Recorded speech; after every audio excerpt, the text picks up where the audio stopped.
under the ruse of giving dating advice for men, will basically just insult women for an hour straight. Guys, here at the Fit Wolf podcast, we know that the dating game is tough these days, you know? Men don't know what women want and are finding it harder and harder to find a good girl to settle down with. So tip number one to finding a good girl is invent a time machine. Invent a time machine and go back to the 1750s, because that's the only way you're gonna find a decent woman. Because every woman nowadays is a thought. That's right. Every single Michelle out there that I used to date a month ago is a thought. They get mad at the dumbest things, like saying that women have no inherent value and their only purpose on this earth is to bear my children. And they forget to turn off location sharing even though they broke up with me a month ago. Michelle, I know you're over at my friend Brandon's house right now. I'm outside. But I think I might have found something that takes things one step further. I saw this video on Reddit the other day that's a trailer for something called The War Room. And instead of being a podcast for these like alpha male, misogynist, entrepreneur type guys, this is a club for those same types of guys.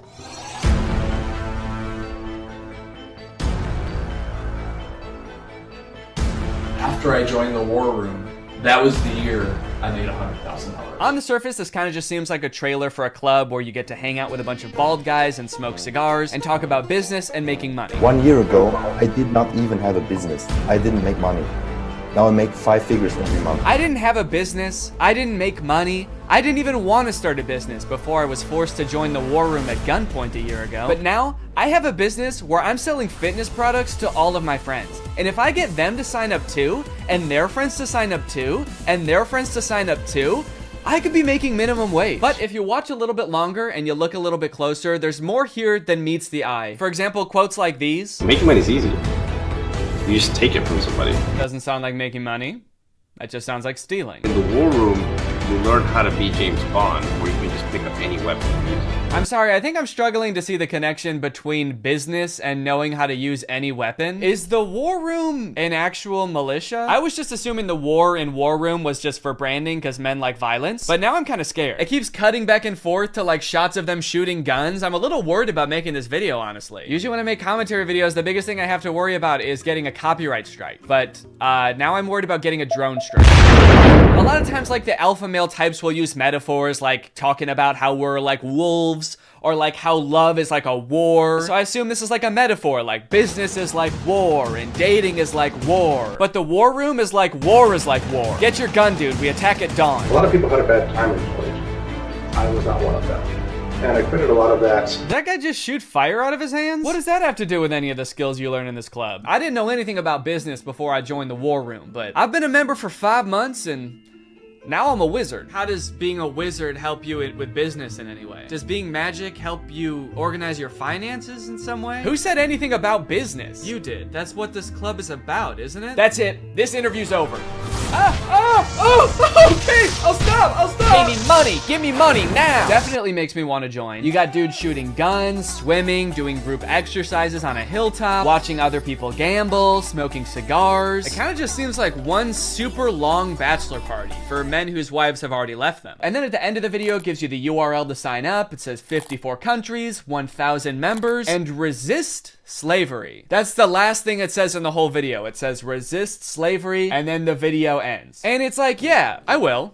I am. So I keep saying this club is about business because that's kind of what the trailer was implying. It's about like networking with all of these rich, influential people, making money, stealing it from people, using your magical powers to steal money from innocent civilians. But if you go to their website, there's not really any reference to business, which is confusing. And the description on their website says this: the War Room is a global network in which exemplars of individualism work to free the modern man from socially induced incarceration. Okay, but like, what do you guys do? Like, if I join, what do I get to do? I get you're gonna free me from socially induced incarceration, but what does freedom look like to you guys? Is it like, am I quitting my job to go to a cigar pool party? This package costs £4,000, and they have packages on their website that go up to £7,997. Do any of these guys not see the irony and being like, individualism rules, dude. Society is like jail. If you conform to to society. That's like being in prison, basically. You're basically a slave at that point, while also being like, yeah, I paid $7,000 to join a club where everyone looks and dresses like me. I didn't want to be a stereotype, okay? So I joined a man club to smoke cigars and shoot guns. And that's sort of what makes me an individualist. It just feels like they're kind of playing the like, I'm not like other guys card. And I guess in some sense they're not like other guys, because most guys can't bend the elements to their will like that one guy. But other than that, I mean, it's just like all the pictures are just guys hanging out in dimly lit clubs, doing military style drills. I don't know what's going on here. In case you're not sold yet and you haven't been convinced to join, let me read you a little bit more, because the War Room's website uses like every cliche pickup artist tactic to try to get you to join this club. We got the classic negging. What can you bring to the War Room? Truthfully,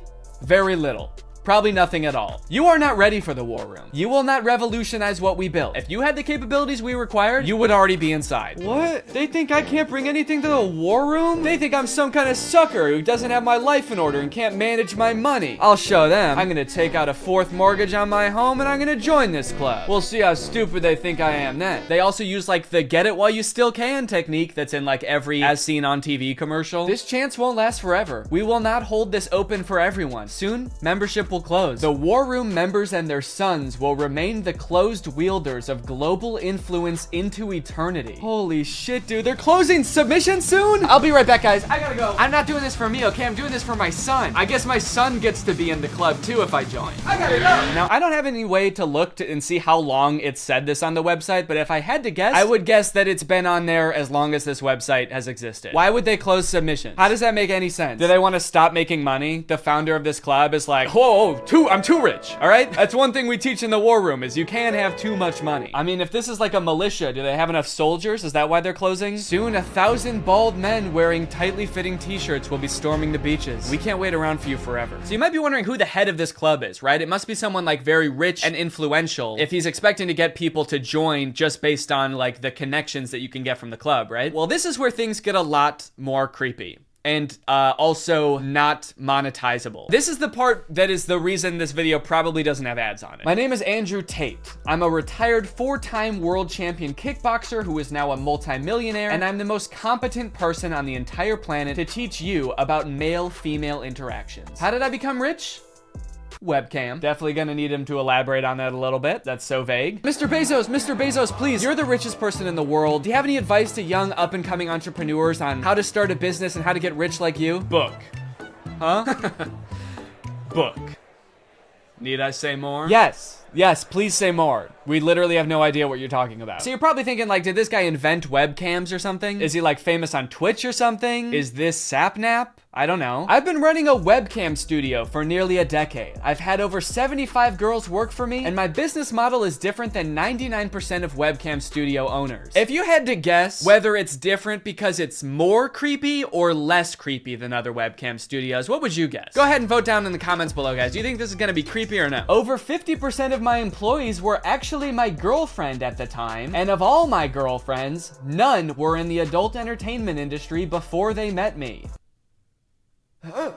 My job was to get women to fall in love with me. Literally, that was my job. My job was to meet a girl, go on a few dates, sleep with her, test if she's quality, get her to fall in love with me to where she'd do anything I say. Holy shit, this is insane. And then he gets them to join his webcam empire where he gets them to do, you know, he gets them to get nasty on camera. I'm not a lawyer, but does this not... Does this not feel illegal? At the very least, this seems like insanely creepy. This feels abusive. It feels like he's just confessing to crimes. That's why I want you to join the War Room, all right? You're gonna learn about making money, picking up women. You're gonna form a militia to protect me from an international tribunal for my many crimes that break international law. For legal reasons, that was a joke, okay? I don't know if this is legal or not. So I guess what he meant when he just said the word webcam was that he's exploiting a ton of women online for his own personal gain. In hindsight, it seems so obvious. How did I not guess that? Let's watch another promotional video for the War Room. This is on Andrew Tate's YouTube channel, and it's called The Matrix Predicted the Great Reset Explained. Basically, it's a video where this guy compares his life to the Matrix. We are living inside of the Matrix, and I am Morpheus. I know you're sitting thinking, why did Tate not decide he was Neo? Because Tate has all the Aikido and the masterful, nearly superhuman abilities. What shot there from Tate? What Yeah, I used to be a kickboxer, so I'm basically in the Matrix. Actually, the reason I take the war room guys to the gun range so much is so they can shoot at me and I can dodge the bullets like Neo. It's like, okay, dude, if anyone here has superpowers in the war room, we know who it is. And it is not you. And when I say we're living inside the Matrix, I'm not stating that with irony or as a joke. We are genuinely actually living inside of the Matrix. The Matrix is real. Yeah, something tells me that even though he keeps saying literally, and this is not a metaphor, that it is a metaphor. Something tells me he's not literally saying that we're living in a computer simulation that's controlled by like aliens or whatever the Matrix is about. I actually haven't seen the Matrix.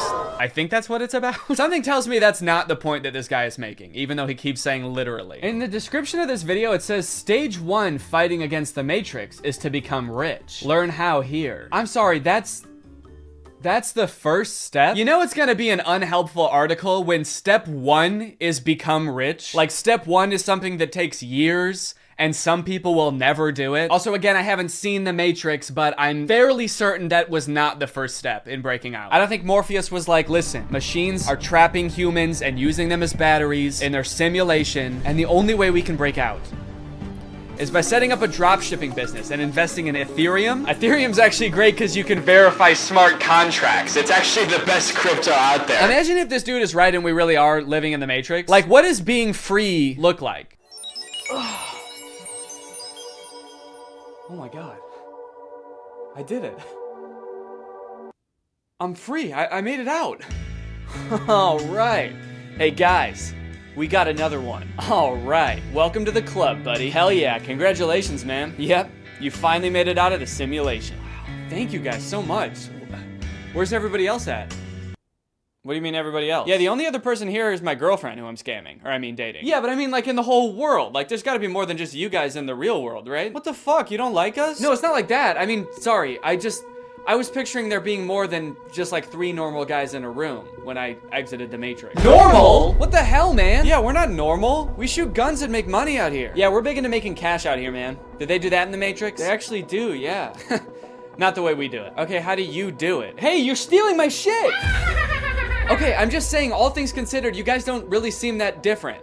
Honestly, if anything, this seems more like a simulation than the world I was just in. How so? Look at you guys. You're all holding guns. All you do is talk about business. You guys are like NPCs from GTA. You all look like slight variations of the same sim. Are you guys sure this isn't a video game? All right, man, as if I'm gonna take advice from a beta-ass bitch like you anyway. I'm just saying.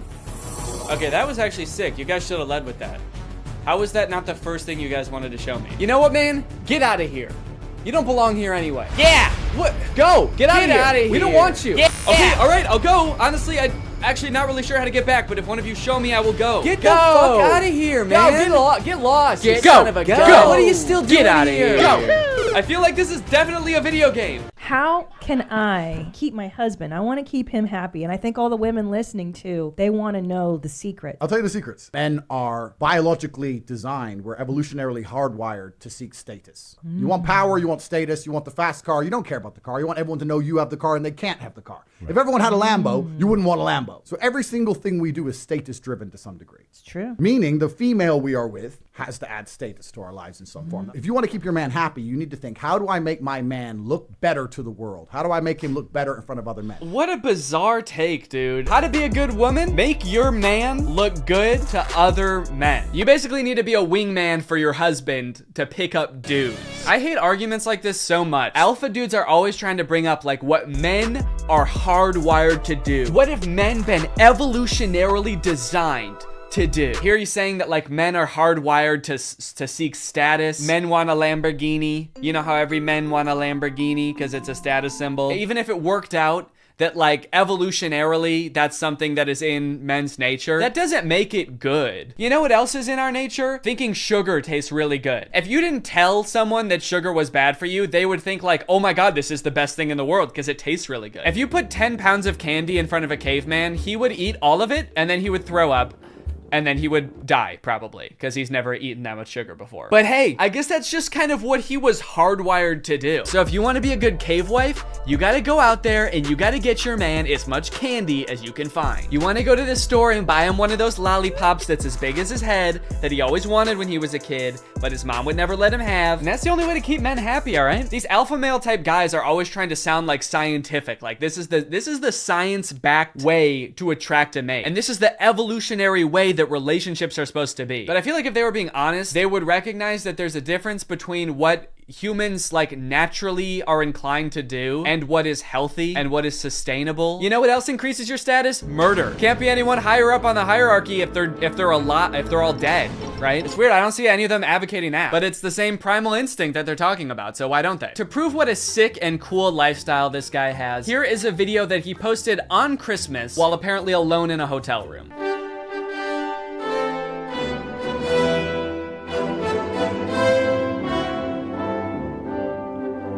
Merry Christmas. I think a lot of people have the wrong idea about me. They look at me and they go, you hear about that Tate guy, you know, he's the 4-time kickboxing world champion, he's tall, he's strong, he's smart, he's fucking gorgeous. That's the wrong idea? People have the wrong idea about me. He's smart, he's rich, he's tall, he's funny. When in actuality, I am short, rude, and poor. Anyway, yeah, that's the war room. I feel like this video took a lot of twists and turns, but as I kept clicking on different links on this dude's website, I just kept getting more and more shocked at what I was finding. So hopefully this was an entertaining video. I was considering purchasing like a war room membership as part of a follow-up video, but I honestly do not feel good about putting any money in this guy's pockets. I'm honestly a little bit worried that if I paid this guy 7,000 pounds, it would go towards like more guns or like a prison cell for his employees. But anyway, I hope you guys enjoyed this video, and now it's time to talk about our sponsor. Guys, you know what you're probably not gonna get if you spend $5,000 to hang out with the guys from the war room? Delicious home-cooked meals, which is why I thoroughly believe that today's sponsor, HelloFresh, is a much better investment than the war room. HelloFresh has been a long-time sponsor of the channel, and I love their service. Every week, they send you 3 delicious meals that you get to cook at home with all of the ingredients pre-portioned, so you can skip all of the prepping and planning and going to the grocery store that, if you're like me, stresses you out about dinner time. HelloFresh is equipped to be able to serve a bunch of different lifestyles. With fit and wholesome recipes and low calories or carbs, you can indulge in delicious meals without having to worry about breaking your diet. My favorite things about HelloFresh are that 1, I only know how to cook a handful of things, and HelloFresh has a huge variety of recipes. Like every week you get to choose from something different. And 2, they're a super sustainable option. The packaging that they send you your food in is already recycled content, and HelloFresh cuts down on your food waste by 25% over grocery shopping. Cooking with HelloFresh is fun and honestly super easy. Anybody can follow the instructions and it'll kind of make you feel like a chef. So if you want to check out HelloFresh, then go to HelloFresh.com and use my code TrulyGreg16 to get 16 free meals and 3 surprise gifts. I don't know what the surprise gifts are, but if it's anything like their food, I'd say it's worth it. Thank you to HelloFresh for sponsoring this video, and thank you to you guys for supporting my channel by checking out HelloFresh. All right, thanks for watching. Bye. I recreated every single step from Squid. Curtis? Hello. Hey. You're probably wondering why I've called you here, aren't you? You said you wanted to make a video. Well, yeah, but that's only half the reason that I called you here. That's right. The other half is that, honestly, Curtis, I'm worried about you. I don't know if you've seen lately, but it's getting pretty dangerous out there. The world is a dangerous place. Yeah. Oh, yeah. Yeah, a plane just flew into that building. Oh my God. Right on cue. Did you do that? Exhibit A. No. Look, crime rates going up through the roof. Murder. Death? Did you know every person dies now? Point is, Curtis, there's people out there who are trying to hurt you. They're trying to kill you, Curtis. Me? Yes, you specifically. What'd I do? You're just, I don't know, how do I say this? Has anyone ever told you that you're an easy target before? Huh? See, yep, that's exactly what I'm talking about, Curtis. The headphones, the texting, the hands in your pockets. If I started attacking you right now, you wouldn't even be able to defend yourself, man. Your hands are all busy. Not to mention, you're not even wearing shoes. Good luck running away. I was being polite. There's nothing polite about getting murdered, Curtis. Attack me, see what happens. How's that? What the fuck? Exactly, like I said. How? It's not all bad, all right? I have found a YouTube account that specializes in self-defense advice just for people like you. For easy targets. Okay, so you're gonna teach me how to not be such an easy target. Not only that, Curtis, I'm gonna teach you how to defend yourself from everyday life situations that we all encounter. Like another blank crash that you just like another getting mugged, getting stabbed. You're getting out of your car and some guy runs up behind you and just starts punching you in the back of the head. Yeah. This happens to you all the time. Yes, yeah, just all those happened this morning. But today, we're gonna fight back. That hurt?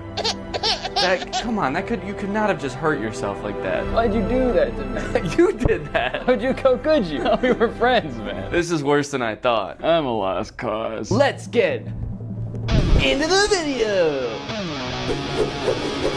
So this is the self-defense guy we're gonna be watching. His name is Self-Defense Goat. Damn. Okay. No one's ever hurt him. This has a lot of enemies, I guess, though. Seems like Yeah, people that's are always true. Trying. I think he's just an idiot, putting himself in really dangerous situations all the time. Well, let's see what happens if this guy pulls a yellow gun on you.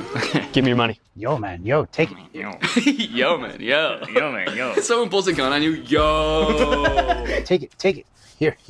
I got nothing else. I got no phone, I got nothing. I got family, man. You gave him everything. He still got that gun pointed at you. See, that line makes it sound like they know each other, Right. and they've been like friends for so long. You helped him move, you helped him get through a tough breakup. You've given him everything you got, man. And he still wants to shoot you in the head. When he was at his lowest, you were there. If I was his family, I'd be pretty upset because he was like, I got nothing. I got family. But that is crazy. Also, the way he says, take it. It sounds like he's mugging him now. He pulls a gun, take it, take all of it. Okay. Who's doing the mugging here? Your goal is to get as close to the weapon as possible. Ideally, he's even pointing at your head trying to scare you. Sorry. Ideally, he's pointing a gun at your head. Maybe it's easier to grab it when it's, as far away from your hands as possible. Way up here. Yeah. Maybe you like bite it. Yeah, maybe that's what he's about to do. Maybe it's because getting mugged is so scary that he just wants to be put out of his misery as quickly as possible. Yeah, I want this to be done immediately. Ideally, you're facing the other way looking out at a beautiful sunset, and he's got the gun pressed right up against the back of your skull. Taking one final breath. So I'm going to turn out of the way, 2 hands on the weapon right away, pull it into your chest, rip it off. And you shoot yourself. Take the power out of his hands. Yeah. Get out of the way, back, hands. Pull it into your chest. He said rip it off. He rips off his hand.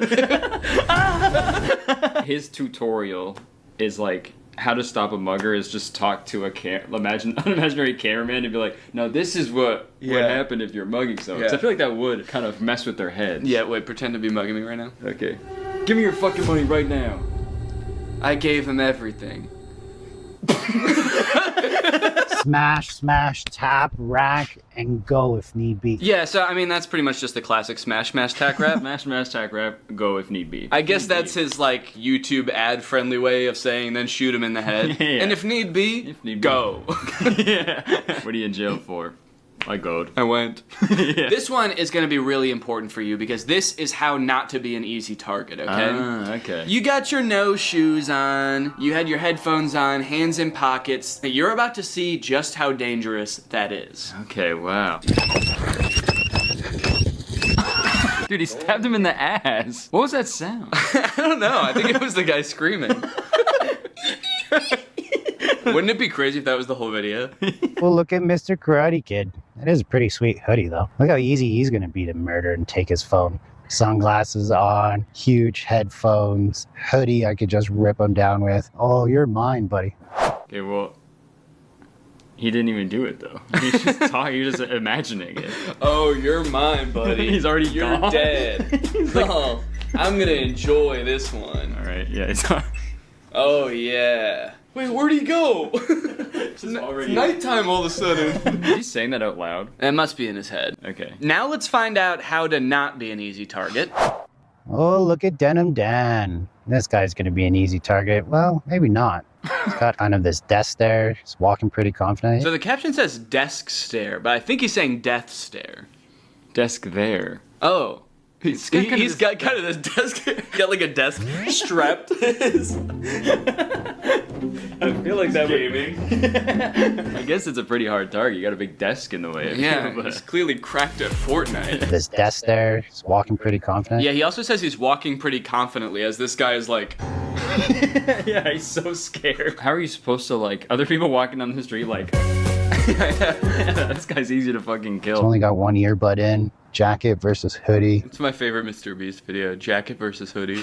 It's your lucky day, Denim Dan. It's your lucky day. Wait, he did say that. Denim Dan, it's your lucky day. Okay, well that actually does make him seem more crazy. Yeah. I'd be so terrified if I was walking by someone who was like, this guy would be easy to kill and steal his phone. Wait. Maybe not. He's got a confident walk.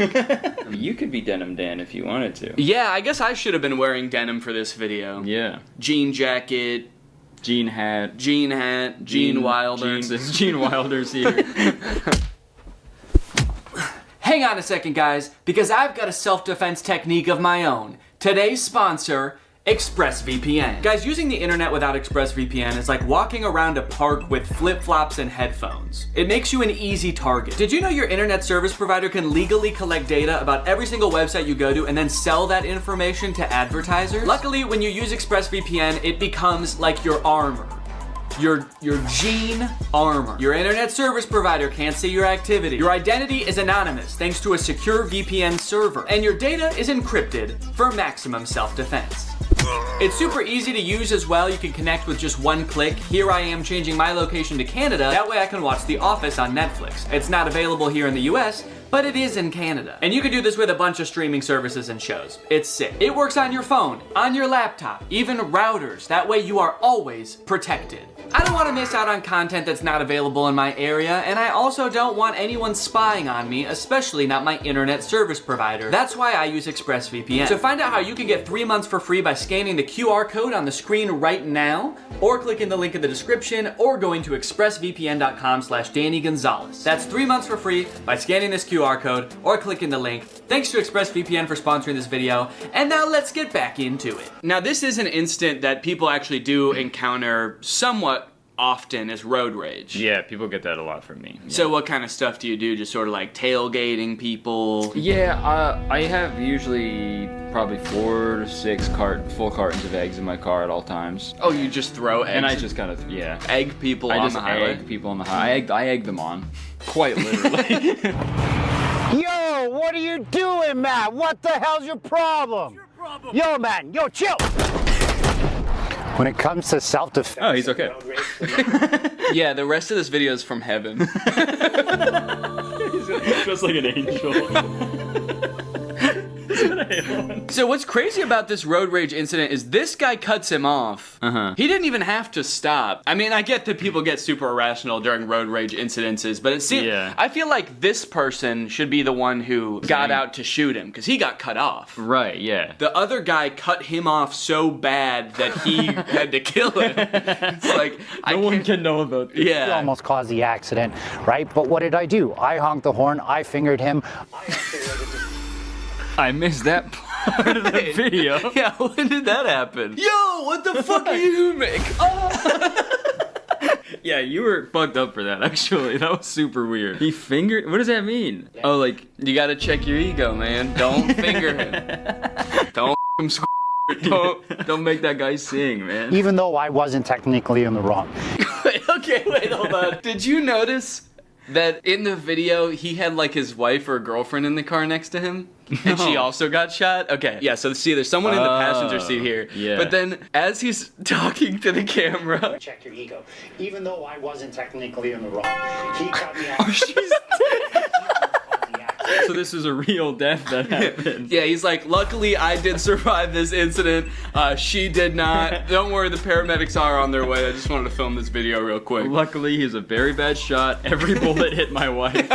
I escalated the situation. He felt like he was threatened. Felt like he was threatened? He was in his own car. Yeah, he was fine. That psycho's trying to kill me! I'm gonna kill his wife. Felt like he was threatened, and now I'm dead. Okay, yeah, he is dead. Yeah, he's dead. Confirmed. That is canon. And looking at his account, yeah, this is the last video he ever posted. That's not having a self-defense mindset. Be smart. Stay safe out there. Check your ego. Oh my god. Wait, but he checked his ego. Why is he still getting shot? I guess he didn't check. I guess that guy didn't check his ego. Yeah. It's like, come back here and finger me. Finger me, are you? So there's don't be an easy target. Yeah. But also maintain a self-defense mindset. And I do appreciate that. It's like, try not to get into the situation where you need to be defending yourself in the first place. Right. I think we can all agree that's probably the best self-defense tactic you have available. Belt versus knife self-defense. Yo, give me your money. Stay back, man. Stay back. Yo, is that a knife, bro?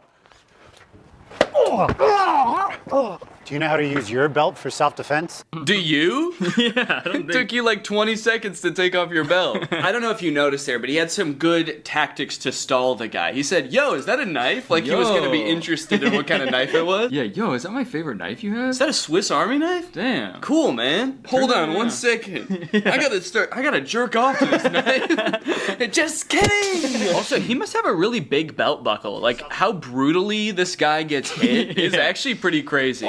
I just wanted to show you my knife. Yeah, I was trying to sell this knife to you. That's why I said, give me your money. Damn, look at that wide stance for this dude. That's crazy. He's doing the splits. Some fucking psychopath. You mess with the wrong guy. Here's how you defend yourself against a knife. Oh, do. Oh, do. Oh, please do. That's what the mugger says when you pull out your belt. Oh, do. Back, he was that a knife, bro. Oh, do. Oh, do. These are really good captions. Yeah. Okay. I like that they like to start the videos with someone just being brutally murdered. Yeah, it's a good way for audience retention, right? I feel like now on we should just start our videos with killing someone, like right in the first frame. We just have some poor bastard. Maybe his car broke down on the side, he's covered in eggs. You know, I took him home. And I start my video, I'm like, hey guys. The guy in the headlock is like, I gave him everything. Folks! Yeah. You know what to do when somebody pins you against the fence and stabs the shit out of you?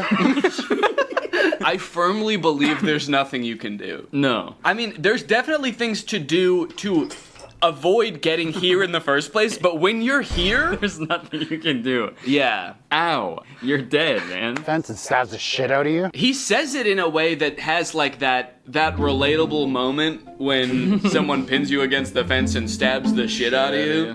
We've been there, man. I'm trying to establish control of the weapon. If I can get my forearm here, great, but he counters that by pushing me away.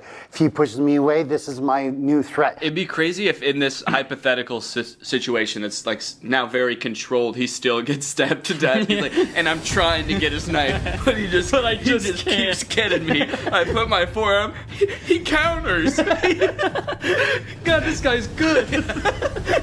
This guy is the self-offense goat. I'm moving that out of the way. Now his butt's to me, and I finger him. In the States, shoot him. If you're in Canada, run. He's got a knife. Sorry, buddy. Damn. You're not allowed to shoot him. 3 signs you're getting punched. That one sounds funny. 3 signs you're getting punched. Number 1. Ow! You look like Tom Hardy if I ordered you on Wish. Oh, yeah? Oh. You look like Tom Hardy if I ordered you on Wish. Not Tom Hardy. Right, yeah. So thank you. You look like the face Tom Hardy would make if I ordered you on Wish. Tom Hardy would be like, okay. Do you know the 3 most common signs before someone punches you in the face? Sign number 1, you just told someone they look like if Tom Hardy if they ordered you on Wish. First sign, forward aggression. Second thing to look for is those clenching of the fist. What do you think the third one's gonna be at this point? He's just like cocking his arm back? Yeah, winding it up, I guess. If someone says why I oughta, you're done for. Tension, and they're getting prepared for something that maybe you're not prepared for. They could be getting prepared for something. If they're moving towards you with fists clenched. Well, what could it be?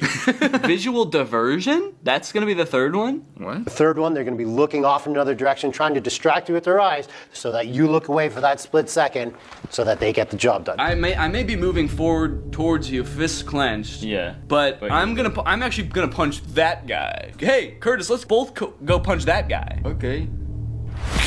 Oh. But Bouquet of flowers. Oh, it sounds okay. No. Yeah, really? Here's 3 signs David Copperfield's about to beat the shit out of you. Look at here. What to do if you're pushed? What, you want to go? Jesus. Do you know how to deal with a push? Well, definitely not having as little balance as possible. What, you want to go? Didn't stand a chance. And his feet too. Oh no. I've seen, you know, bar fights, people get into fights, but it's always like, you know, fist punching or they're, you know, kind of wrestling around on the ground, just grabbing each other, pulling each other's hair. Right. I've never seen this like push and like whoa! Goes crashing through 3 walls. Yeah, not guy-shaped holes in each wall. Yeah. Do you know how to deal with this? No, I'm not Wile E. Coyote. Do you know how to deal with a push? I'm opening up that door as much as I can. Okay, so I go, But then I can go like that. yeah. We'll knock each other out. Do you know how to knock yourself and your opponent out at the same time? So the key here is as it comes up is just open up enough. Hopefully my boxing turns on now. And God, he looks so scared there. Don't hurt me. Please. Not again.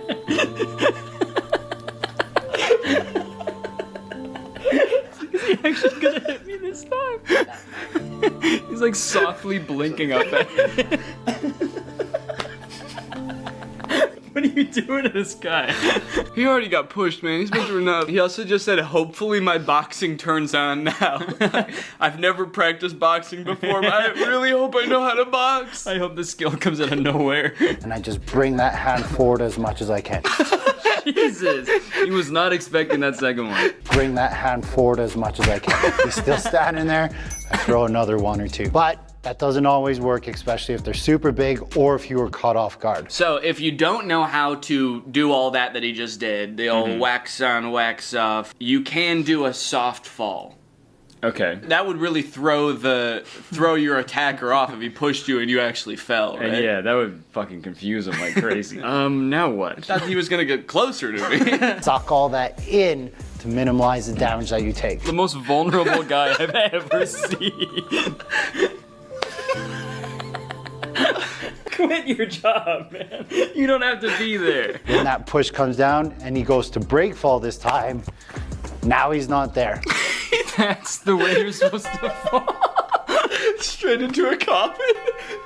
Like a fucking vampire. He's suddenly in a suit and palmed. Time. Now he's not there. Now he's not there. Yeah, he is. Where'd he go? I can only look up here. He's like, Nobody tell him. also, that night before you go to the bar, look up what color the carpet is at the bar and dress like the carpet. So you fall to the ground, then you sort of scuttle. Like a little crab. Okay, Curtis, so if all else fails and you need to defend yourself, all of the making yourself a hard target didn't work, he pushed you and you didn't fly far enough away, you're gonna need to fight, okay? Okay. The good news is, all you need is 1 punch, okay? You can end any fight with 1 punch, and I'm gonna show you how.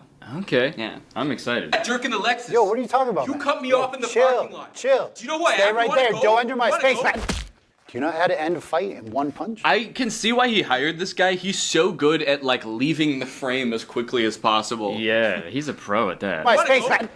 Do you know how to end a fight? He's just gone.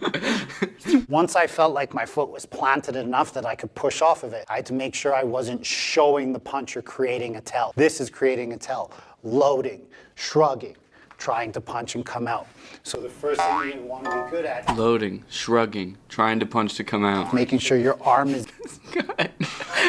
I just feel like there's a more tactical way he could be standing in all these videos. Instead of just, like, the most malleable, just... What are you gonna do to me now? I feel like he should be trying to evade it or something. It's so sad how willing he is. I deserve it. Yeah.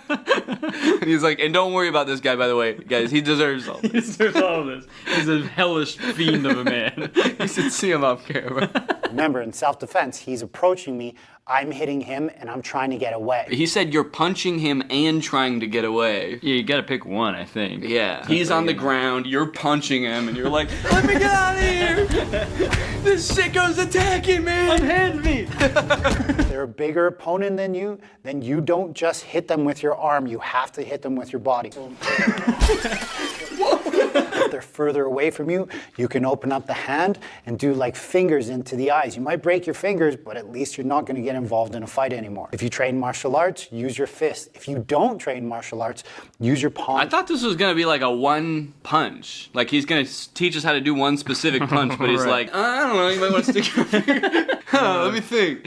You might want to stick your fingers in his eyes. You might want to finger his butthole. Hit him with this side of your hand. This part with your body. Yeah, lean him over, spank his ass. Spank his ass, pull and tug on his wiener. I don't know. What was I talking about? The title is End of Fight with One Punch. There is no guarantee when it comes to self-defense, like one punch is going to get the job done. That's just clickbait, guys. What the fuck? He said that like that's not the title of his video, but other people do that. Yeah, I would never clickbait you guys. Look, other people are going to try to convince you can end a fight with one punch. That's just a bunch of clickbait bullshit. That pussies would say. I would never do that. And honestly, only pussies would fall for that too. But anyway, thank you guys for watching this video. Thank you for the money. The reason why I punched him in his face, because his hands weren't protecting his face. If his hands were here, it's a whole different entry. And that's the end of the video. Nice. Honestly, I'm sure there is some good self-defense advice in here, but I just like the way these videos are shot. Yeah, they're, especially the short videos, because he's like, okay, we gotta get people's attention. So. Yeah. Yeah. All right, Curtis, well, you know what, honestly, man? I'm proud of you. Thanks, I feel like man. I can tell that over the course of these past, gosh, I don't know, we've been recording for like an hour. Mm-hmm. I feel like you've really changed, you know? You think? Yeah, I feel like you've taken the initiative. You're no longer an easy target. Honestly, now, you're a threat. And for that, I commend you.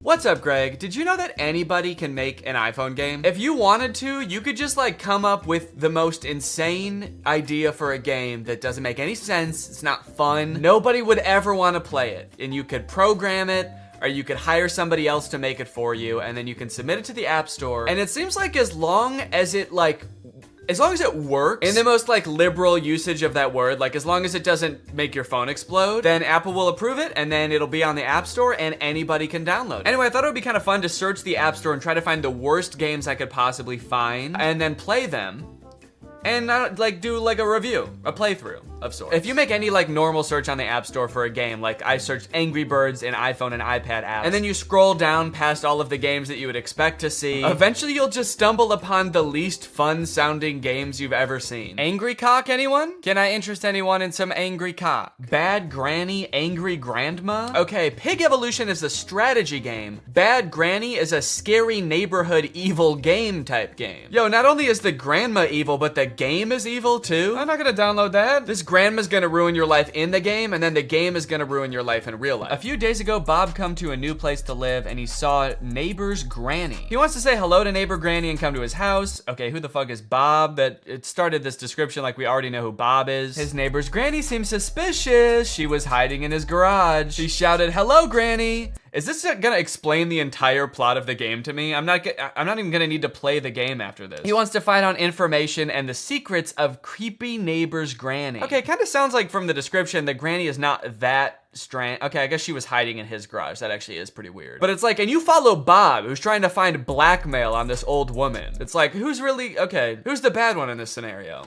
You evil game. Okay, so the first game I'm gonna play is Bad Granny. I will download that now. If I just type in simulator in the App Store and search for iPhone and iPad apps, what's gonna come up? Cat Simulator 2020. I'd like something a little more up to date. Being a cat has really changed in the past 2 years, so. My virtual boyfriend chat, messenger, and dating simulator. Boyfriend of your dream. Oh my God, things are getting really extreme in this chat. I can't stop thinking of you as a real person. And he says, I am better, I will never let you down. Virtual boyfriend allows you to discuss everything you want. That's nice of him. Cheer up seeing his funny and sometimes not to the point answers. Okay.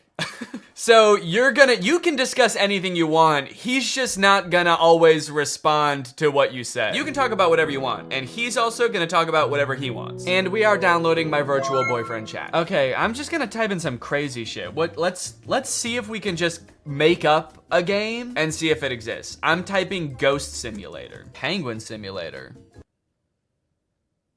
That actually sounds kind of sick. Yo, Ghost Simulator game! You got missions, upgrades, shopping. Okay, you can crawl around town as the Lick Mage.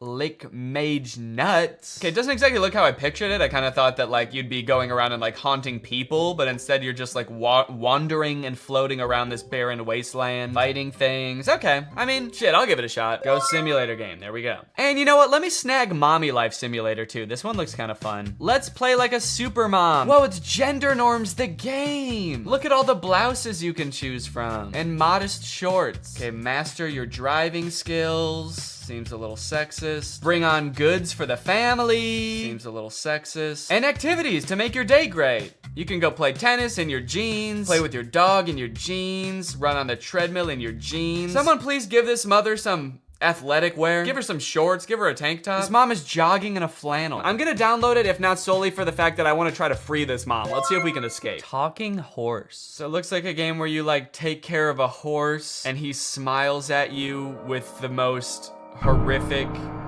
and unsettling smile I've ever seen. Okay, so you can do things like play video games with the horse, it looks like. You can work out with the horse. You're telling me this horse bench presses? You're telling me the horse works on his chest? He doesn't have one. I am gonna download it though. All right, I've got a wild batch of games. I've got them all downloading on my phone. Let's get gaming. That scare you? All right, let's find out what makes this granny so bad, shall we? Let's find out this old hag's secret. The first thing that happened when I opened the app is it asked me if Bad Granny could track me across other apps and websites. Now, why the hell would Bad Granny need to do that? Allow Bad Granny to track you wherever you go, both on your phone and in real life. This game is evil, isn't it? Yeah, I'm pretty sure it is. Also, does anyone else find it weird that that button always says ask app not to track? Like, is there a possibility the app is gonna say no and just do it anyway? How about we start telling these apps not to track? Who's with me?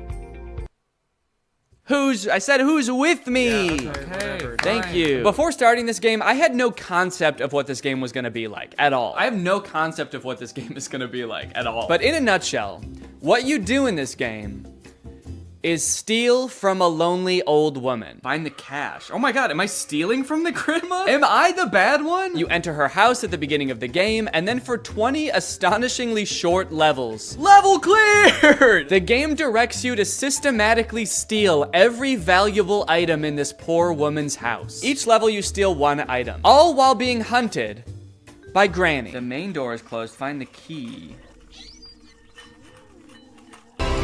Oh, fuck! Whoa! Whoa, whoa, whoa, whoa, whoa! What the hell? Yep, that's Granny. And that's the first time I ever saw her. And while you're doing the game's bidding, picking up every loose item in her house, she roams the halls with a baseball bat, and if she finds you before you beat the level, she clobbers you to death. Ah! And I just gotta ask, is that really so wrong? How bad is Granny, really? It's just that I don't really feel bad for my character. I feel bad for the granny because I broke into her house and now I'm stealing shit. The description on the App Store said that I was getting dirt on the granny. And then you jump into the game and come to find out I'm just stealing nice things from her. I took her TV and I stole cash. Is that what dark secrets the granny was hiding? For life savings? We're gonna put a stop to whatever the granny's been up to. You find out she's just been up to saving. She's been up to a retirement fund, a Roth IRA. We can't let her get away with this. Granny has a couple of interesting quirks and features. For example, when she hits you with her baseball bat, she doesn't actually face you. She runs right up to you and then turns to the side and hits the air next to you, thus killing you. Sometimes Granny can kill you after you've already beaten a level, which is really frustrating. Oh, fuck! Level cleared! Wait, what? A level cleared and I died? Like, you'll be on the level cleared page already, you'll be celebrating, and then the game will notify you that unfortunately Granny has decided to kill you anyway. Sometimes Granny gets stuck.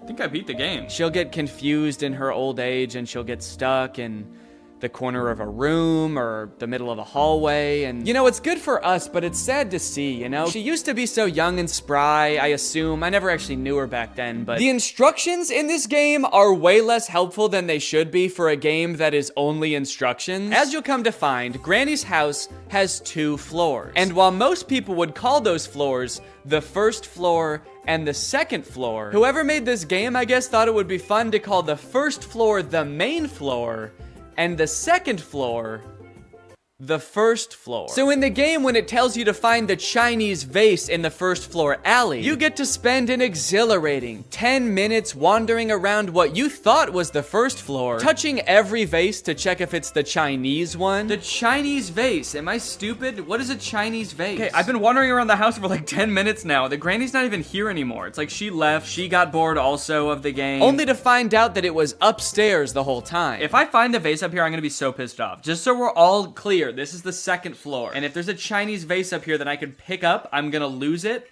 And I'm gonna, God damn it is right. Oh, and I'm dead. That was the second floor! This game is wicked cool. Now I know it looks like I'm having a lot of fun playing this game, but it got really boring really fast. I've been in every room of this house 900 times. I wish I never found this game. Every level is basically the same. Anytime you beat a level, yay, fail a level, dang, or even pause the game, you get an ad. It's an ad for a game called Going Balls. I'm going absolutely balls right now, dude. And they're really long ads. These ads are unusually long and confusing to click out of. Please skip. Please skip. No, I don't want Cash App. Skip it. No. I literally think I spent more time watching ads than I did playing the game. That's not fair. But because the levels were so short and there were only 20 of them, I knew that if I buckled down and grinded, I could beat this whole entire game in one sitting. So I suffered through ad after ad after ad, and finally made it to the last level. Now pick everything and run out of the house. So with all of her worldly possessions in my 2 pants pockets, I made my escape. Okay, here we go, let's go! There's 2 yellow spots. I get to pick which one I want to finish on? I'm going over here. Level clear! Yeah! This game made my life worse. Also, I realized after I finished the game that on the App Store, there's supposed screenshots of gameplay for this game, but none of those are in the actual game. Picking up barrels and sitting down for lunch with Granny? Where was that? I would have killed to do that. Next game. I was feeling pretty frustrated going into the next game, but I was hoping that Virtual Boyfriend Simulator would be a nice change of pace. I started off by creating my own little profile. I got to take a picture. That looks good. Put in my name. Damn. Decide on a couple of character attributes. I had to look up what impudent meant. Means not showing due respect for another person or impertinent. Similar to Chinky. Wait, what? When you go back to the app, after being in another app, there's a picture of a crying boy that says, "Honey, come back." And then when you actually get there, it's like, what? Oh no, we just wanted to know if you were impudent or not. Yeah, fuck it, I'm impudent. When you start playing Virtual Boyfriend Simulator, you can only talk to one guy. His name is Kevin, the perfect boyfriend for you. Kevin? And he's 18. Is 18. Okay, I'm 28. The 10-year age gap made me a little bit uncomfortable. But unfortunately, if you want to talk to literally anybody else besides Kevin, you have to pay for premium. From the moment you get into this app, they start bombarding you with messages to try to get you to buy premium. Unlock all virtual guys. There's pop-ups that say, look at all the boys you can talk to if you upgrade to premium. You can send unlimited messages with premium. I thought at the very least Kevin would be on my side because he's the only guy you don't need premium to talk to. But when I went back to message him, he was also trying to get me to upgrade. His very first message to me was, hey, I'm tired of these ads. Can you stop being a cheap fuck and upgrade to premium, please? It's like, Kevin, you gotta know that the second I upgrade to premium, I'm never talking to your sorry ass again. If there's premium guys to be talked to, I'm going to be talking to them. Anyway, I tried to resist the upgrade and just talk to Kevin for a little bit. Hey, Kevin. I'm gonna make up some backstory, I guess. I got your number from, and then I'm just gonna come up with a random name of a person that could be a friend, a realistic name like Baseball Louie. Nice to meet you. Okay, he's typing. Oh, wait, what? He thinks my name is Kevin? What? He He said, "Hey Kevin, I love baseball. Who's your favorite team? Mine is the Yankees." It was off to a little bit of a rocky start. I didn't have too much hope for the AI, but it was kind of disappointing that the bot didn't even know which one of us was Kevin. But eventually we actually did get a little bit of a conversation going. Do you have any pets? I have a dog named Buddy. Okay, Kevin. I do have one pet. His name is Baseball Louie. That's a great name for a dog. It is, dude. Thank you. What do you do for a living? I'm an accountant. Based on the description in the App Store, I was not expecting Kevin to understand anything that I said, but Kevin would actually respond to what I said in a pretty natural way. At least for the first 4 messages I sent him. My dog is a Australian Gumblebee. I'm just gonna make some shit up and see what he says. Wait, huh? Sorry, but in the limited version, we cannot chat endlessly. I'll be back in 2 hours? What the fuck? This game lets you send 4 messages until it's like, all right, buddy, pay up. Now that you've gotten to know our darling Kevin, surely you're willing to pay $3.49 to talk to him. Surely you'll spend a little cash on the guy. He's told you he has a golden retriever. He's told you he's an accountant. Are you not in love yet? And you know what? I did pay $3.49. Okay, I guess I'm gonna continue chatting. I guess I'm gonna pay fucking $3 to talk to this guy. Okay, these premium guys keep messaging me. Hey, I know your little secret. Okay, I'm gonna keep talking to Kevin. From here, things got a little bit suspicious. My dog is an Australian Gumblebee. What do you say to that? Whoa! I'm actually really surprised how good the AI is. I've never heard of a Gumblebee. Wait, he spelled it wrong. Huh? Am I talking to a real person? How the fuck would an AI spell something wrong? He said, I've never heard of a Gumblebee. Gumby. What's it like to have one of those? How could a computer spell something wrong that I made up? Just copy and paste it. While trying to get to know Kevin a little better, I decided to ask him some personal questions. Have you ever kissed anybody?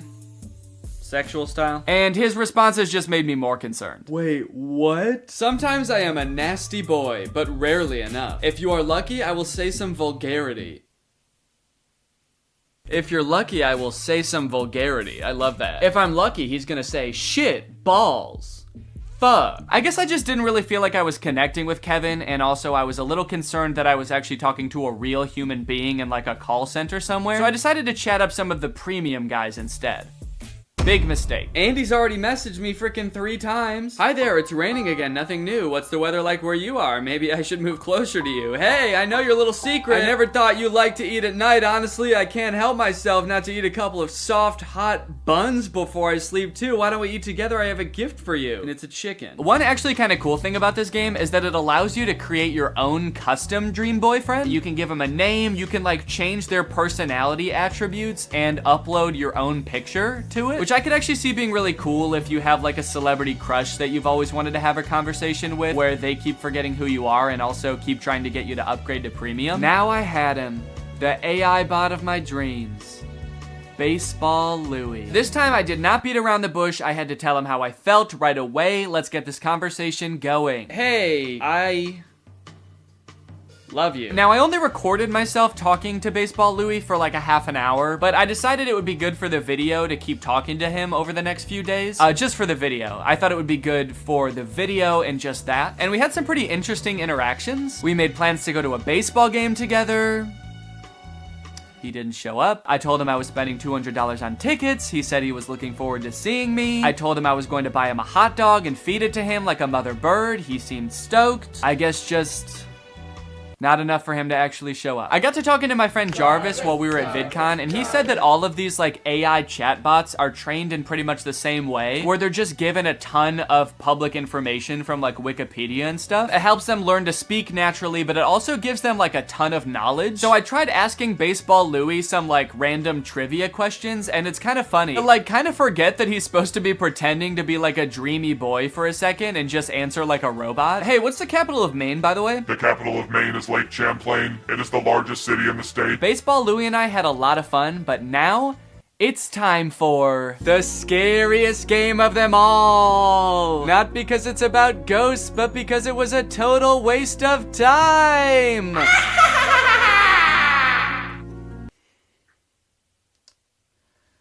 Ghost Simulator was borderline unplayable. Just like Bad Granny, each level had one objective, but instead of roaming around a house picking up cash, you're roaming around the afterlife, killing a skeleton, or killing a spider, or killing one of these goobly guys, and that's pretty much it. You just fight bad guys, which would be fine if the gameplay wasn't so fucking bad. This game is laggy as hell. This game is so laggy. I simply can't play this for too long. This app also really wanted me to upgrade the second I started the game. Free items when by ultimate character. Who's ultimate character? Oh shit. Whoa, look at this little guy that I'm starting with. This little tiny ghost. And then your only other option is ultimate demon lord. You versus the ghost she tells you not to worry about? Shit. But this time I was able to resist the urge. I don't think it would have made a difference anyway. This game gets an F, and now it's time for Welcome to Mom's House. Did that transition make sense? I don't remember what I said before. There's no introduction or anything. The game is just like, go. Go get your 2 ugly kids ready for school. I don't know why they look like that. Everything in this game is pretty ugly. Your kids look like they made 2 adults and then just shrank them, and we're like, that's what kids are, right? They're just small adults. The buildings, the bus? Why is the bus like that? Did it melt? The way mommy moves is also hilarious. They could not figure out how to make her look natural doing anything. Okay, pick up school bag from the table. That's easy. I know how to do that.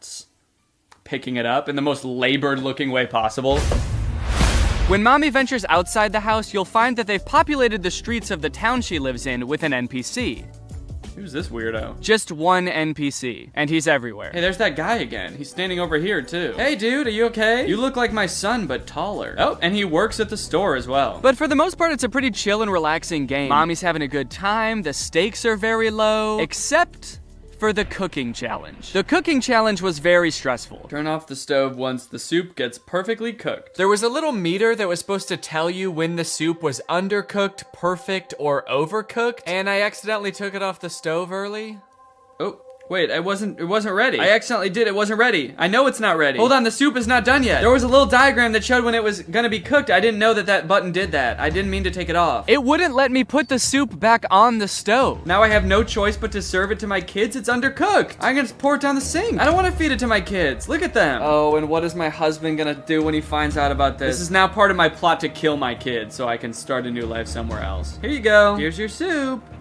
It's undercooked, we won't eat it. The game is just like, oh, you thought the soup was done? Go ahead and feed it to your kids then. Oh no, this will be rich. Let's see you feed the soup to your kids if you think it's done. You know better than us? Go ahead, see how they like it. They didn't like it. And I would just like to add that the entire time I played this game, mommy was very poorly treated. No one ever said, thank you, mommy. No one ever said, wow, you're such a great mommy. Thank you for the soup. As someone with a mommy, I find that disgusting. Even I know that that's fucked up, and I'm 6 weeks old. There are some in-game purchases available in this game. You can buy new family members. I can pick different people? Not additional family members, but you can pay to swap out your current family members with ones that you like better. For only $9.99, you can tear your family apart. Pop yourself a new son. Look at how cool this one is. Tired of your daughter looking like a 40-year-old woman? Now she's gonna look like a different 40-year-old woman. What's nice about this game, though, is it doesn't try to force these in-game purchases on you. The game developers were like, if you want to kill your entire family and swap them out with people that look different, Oh,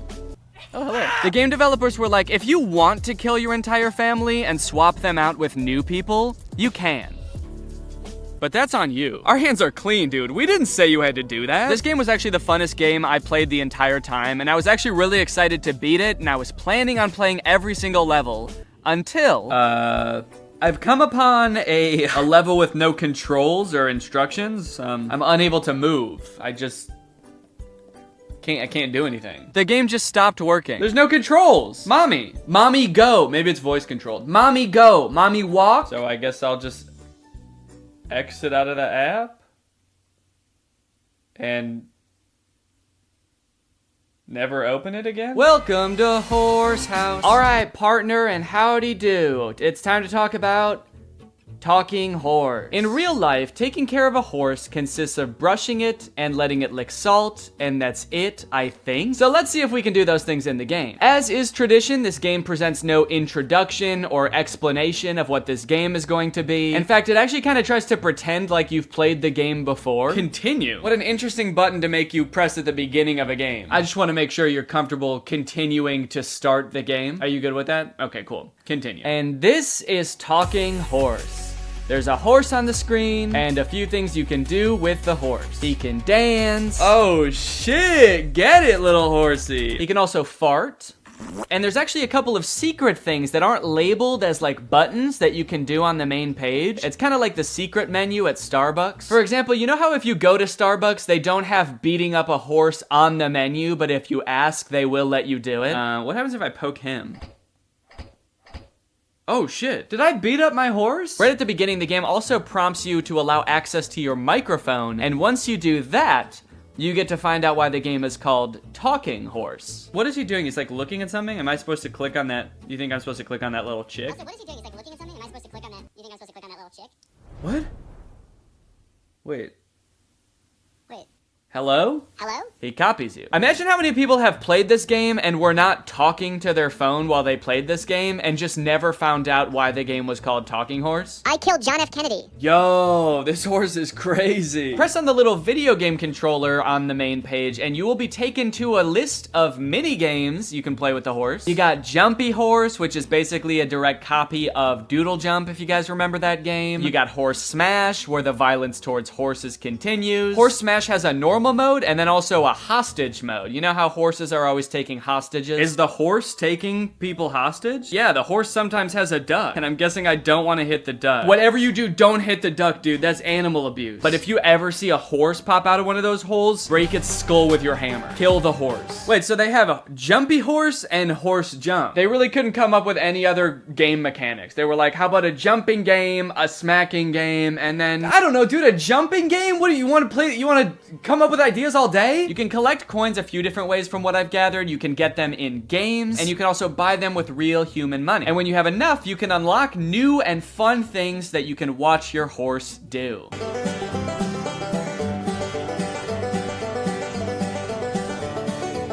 And not to brag or anything, but I did unlock everything in the game, and now my horse can walk on a treadmill. And you know what? I'm proud of him. I'm really proud of my little horsey. I'm really happy that I played this game. It brought a lot of joy to my life. I'm not scared of the horse. I'm not terrified of the horse. I didn't delete the game immediately after filming. I really like this horse.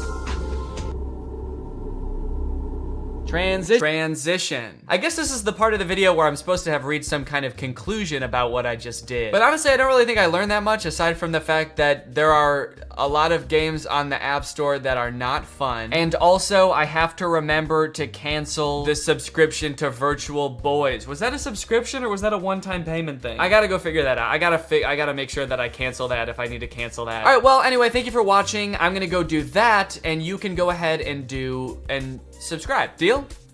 Okay, good. Bye. Life as a new dad is pretty good. Rocking my baby to sleep, watching him crawl for the first time, and there's so much to look forward to. Like finding out what kind of TikTok dad I'm gonna become. There's so many types of dads on TikTok. You got Frog Dad. I could be like Addison Rae's dad, begging Young Gravy to box him. One thing's for sure, whatever kind of dad I become, I'm excited to do it on TikTok. Wait, what is this? TikTok is getting banned? Guys, TikTok might get deleted in the US forever in a few months, so I either need to move countries or fulfill my dream of becoming a TikTok dad now. Luckily, over the years, I've gathered a pretty choice list of dad talks, and today I'm going to watch them, and then I'm going to become them by recreating them. So let's take another look at that Addison Rae's dad TikTok. Can I get a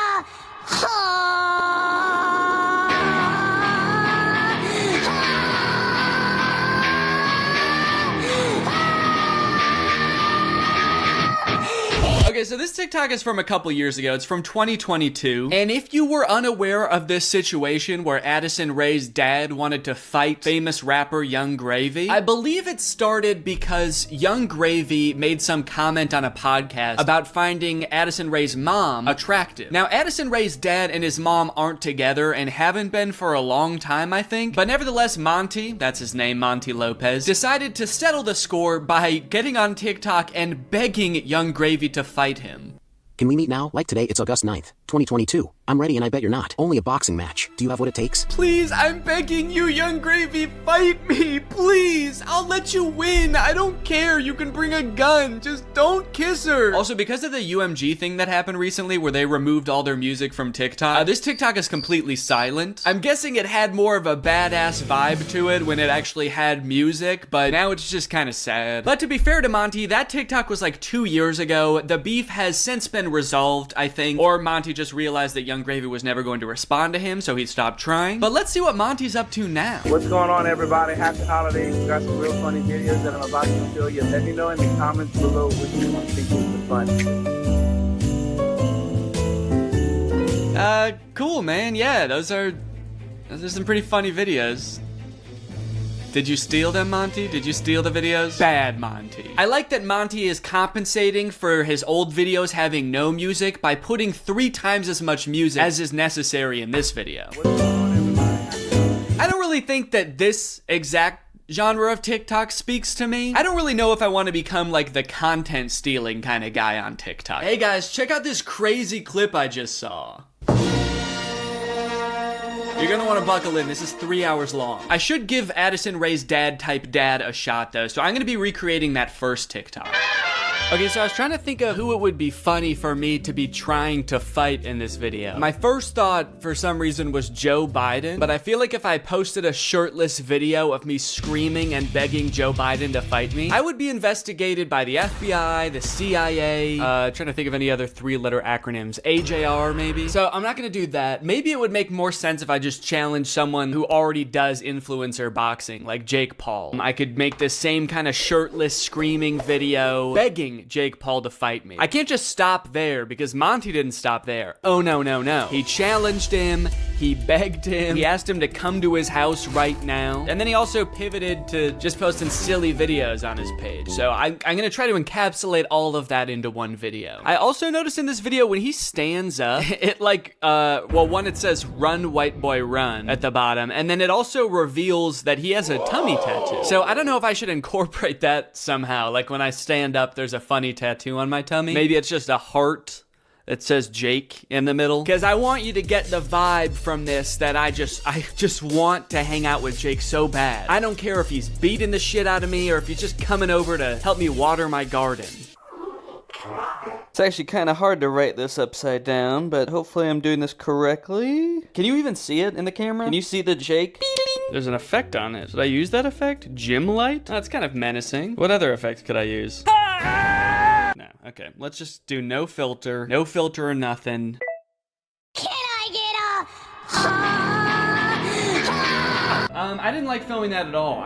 No, actually, I hate that. I'm gonna put my shirt back on. Yeah, sorry, I hated that. I'm gonna keep my shirt on, actually. I thought I was gonna do it with my shirt off, man, but I can't do it. I just can't see myself convulsing shirtless like that. I don't even think I want it on the internet, to be honest. I don't want it. Nobody should see that. So it's gone now. I'm just gonna have to live with Jake tattooed on my tummy, and that's just gonna be a secret between me and you guys. Nobody's gonna know that happened. Okay, let's try again. Shirt mode activated. It's hard to press the start button the way I have my phone propped up. The keyboard's kind of in the way here. There we go. Okay, shit. God damn it. Can I get a...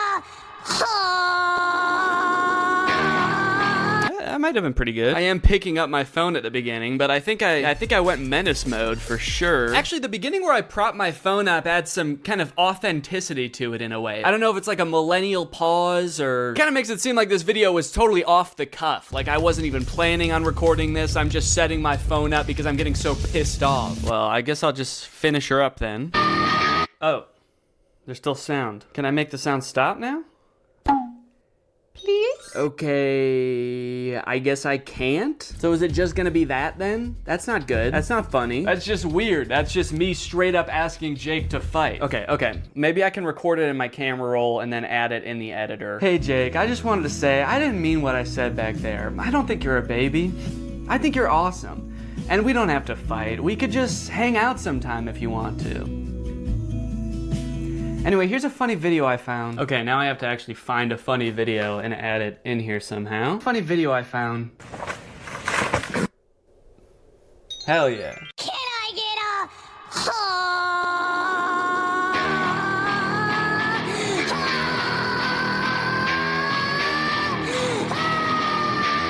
Hey Jake, I just wanted to say, I didn't mean what I said back there. I don't think you're a baby. I think you're awesome. And we don't have to fight. We could just hang out sometime if you want to. Anyway, here's a funny video I found. Yeah, I think it's perfect. And I think it's ready to post, and I'm not worried at all about what people will think when I post this. So I think after I create all the TikToks, we can take a look at some of the responses to them. Okay, next TikTok. My daughter being in a toxic relationship. Hashtag POV, a pack sticks up for each other. One of my favorite things about this TikTok is how many people show up. I thought it was just gonna be the dad at first, but then more and more characters keep coming in. It kind of makes the dad seem a little less badass. Like, no wonder the boyfriend's scared. He is severely outnumbered. I also love how the uncle comes into frame by touching the brother's shoulder, but it's obviously just his own hand touching his own shoulder. You know you're in for trouble when you feel your uncle tap your shoulder. You know how uncles do? Now, the weird thing about this one is that I actually don't know if this guy has kids. I actually don't think he does, but I do still think that there's something we can take away from this video. The whole concept of a pack sticking together. Oh, are they wolves? Oh, I think they're werewolves, and that's why it says a pack sticks up for each other. And that's why all their eyes turn blue, this horrifying shade of blue, and the dad has on a wolf necklace. So they must be wolves. They've got wolf eyes. Wolves have blue eyes, right? Oh, wait. They don't. Wolves have brown eyes, it looks like. I must be thinking of huskies. Oh yeah, huskies have blue eyes. Are they huskies? Leave her alone, buddy. Unless you want to get strapped to a sled and pulled very fast over a great distance. If this happened in real life, do you think that the boyfriend would even hear the dad? He's screaming and the dad is whispering. He has a few other TikToks where he plays the role of a dad navigating a kind of tricky situation with his daughter. Okay, so I guess this genre is just fantasizing about having like a teenage child and something awkward or scary happening with that child. And also you have to look really badass and you do have to be part dog. Got it, can do. Before I film this one, I actually have a much more important POV I need to film first. POV, that moment when you're sponsored by Opera. Opera makes other browsers look like that evil boy in that last TikTok. All alone and useless. Meanwhile, Opera looks like the family because Opera has so many useful features built in that it's so much more than just a browser. You've got Aria, Opera's native browser AI, which lets you get clear answers instantly. Highlight any term on the web and ask Aria to explain it. The great thing is Aria is connected to the web and can provide real-time information, unlike a lot of other AI models. Tab islands are huge for helping me stay organized while I'm working on a video. If I have several TikToks open, a couple of Google Docs, email, I can collapse them into context-based groups automatically. I don't know what accent this is supposed to be. One thing I didn't even realize I needed until I got Opera was a built-in ad blocker. It makes articles look so much more clean, which actually makes my videos look better, because when I screen record an article, there's not distracting ads all over the place. And it's super easy to turn on with just one click. If you're working on multiple projects at once, you can create entirely separate workspaces that you can switch between easily using customizable buttons on the sidebar. I don't like having a ton of browser windows open at the same time. It's super distracting and hard to sort through. So in my opinion, this is a much better solution. So if you want to check out Opera, then use my link below to download Opera today. Thanks to Opera for sponsoring this video, and thank you to you guys for checking out Opera. Now let's film this TikTok. Okay, so I've been thinking a lot about how I could make this TikTok kind of my own, you know? Take everything I like about the toxic daughter boyfriend TikTok and amplify. So first thing we're gonna do is the amount of family that shows up. I liked how much it was in the first video. We're gonna double it. We're just gonna have a ton of people show up. We're gonna have the dad, of course, the brother, an uncle. Uncle's here! A second cousin, a third niece, maybe. Also, I think instead of like a toxic boyfriend, the daughter's just gonna be getting mugged. I think that would elevate the stakes a little bit higher. And then, you know, in the original TikTok, they didn't even turn into werewolves. Their eyes just turned blue, which, granted, that would be very scary if that happened to you, but I feel like they were trying to get at something there, but they didn't quite get there. So, in my TikTok, they're gonna actually turn into animals because there's filters on the TikTok that can turn you into animals. So that's what I'm gonna do. And I'm gonna do it now. So I think what would be even cooler than turning into a wolf is if I turn into a horse. And I know that there's horse filters on TikTok. I have one saved here, where if you open your mouth, you turn into a horse. So I'm gonna use this. Okay. Beautiful, beautiful. I look gorgeous. And then everyone just starts turning into horses, dude. The daughter turns into a horse. Uncle's gotta turn into a horse. And last but not least, the mugger has to apologize, of course. Let's go, baby. Now all I have to do is edit this, and it's gonna be ready to go. Now this dad is a whole different type of dad. His name is Brian B. Toe. I thought Toe might be his last name, but the way it's spelled out in his profile actually makes it seem like Buteau is his last name. I thought B was just his middle initial till I saw this just now. Say what you want about Brian, but he do be Toe. And I think there's a lot we can learn from Brian's TikTok. Stuck in a generation where loyalty is just a tattoo and being fake is a lifestyle. Where the real ones at? Man, Brian's so cool. I thought he was a teenager for a second because of how cool he's dressed. Hey guys, I'm just skateboarding with my backpack to school. Work. I hope my teacher is cool today. Boss. Sorry, I'm just a kid at heart. Also, I just got in a really bad skateboarding accident and hit my head real bad. Can you drive me to the hospital? I don't like this angle. Why is he so much higher up than us? Are we a child in this video? Are we his child? Son, where are the real ones? What have you done with the real ones, son? I'm not even sure how the caption and the video are related. They seem like totally separate things. I'm so sick of my generation. So I've decided to join yours. I'm a teenager now. In fact, I'm so young that my kids are my...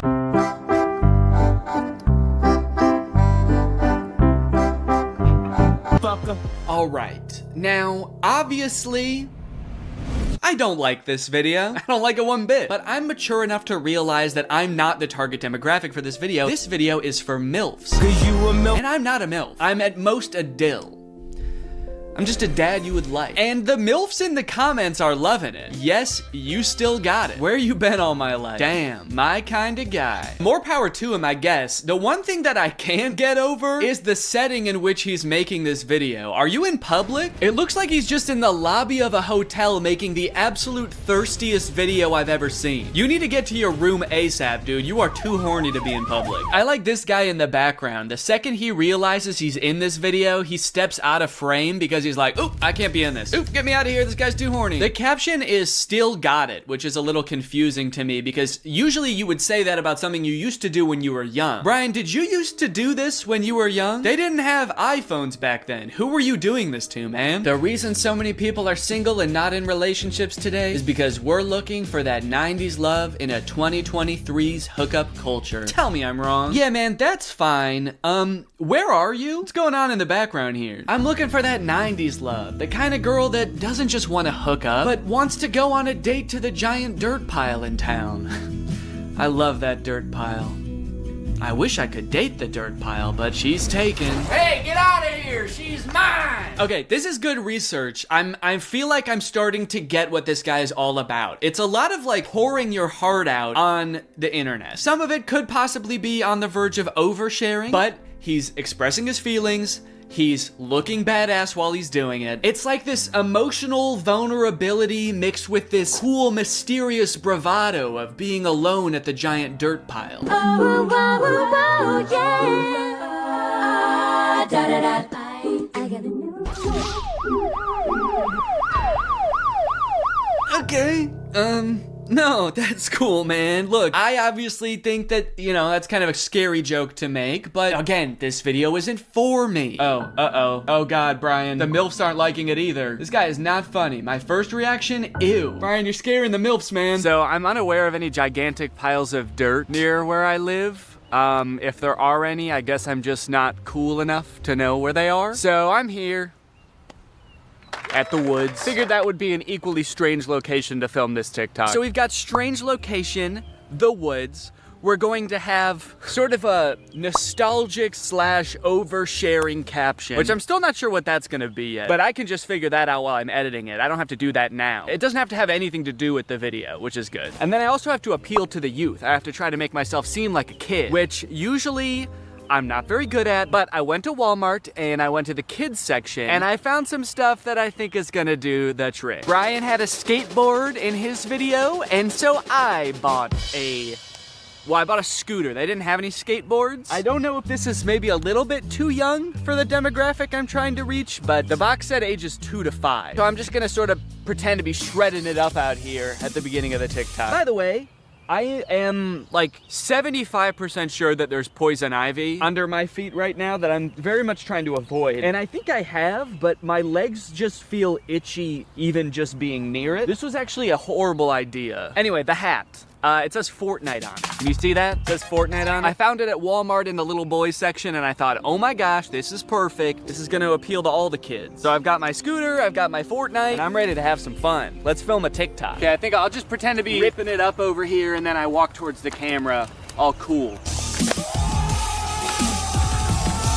I for sure stepped in the poison ivy that time. Very cool. Why does this hat make me look like a pilgrim? It's like such a flat brim hat that it's gone past looking cool and gone towards looking like a full-on pilgrim hat. I am a Fortnite pilgrim.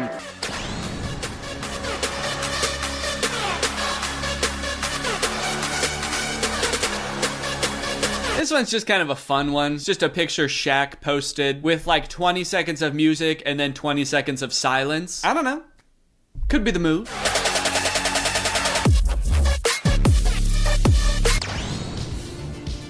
All right, this TikTok is by a dad by the name of My Life, Not Yours. So in case you were confused, this isn't you.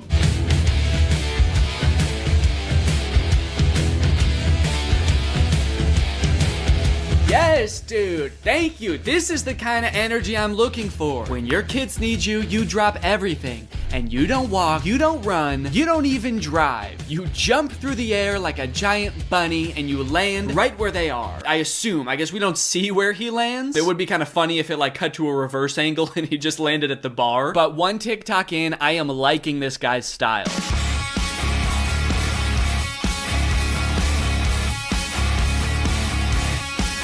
So I guess the way I describe this dad is like action hero dad, mystical sorcerer dad. Either way, he's killing it, and I really like his vibe. He's always getting himself into insane situations like this one. Happy Easter, everyone.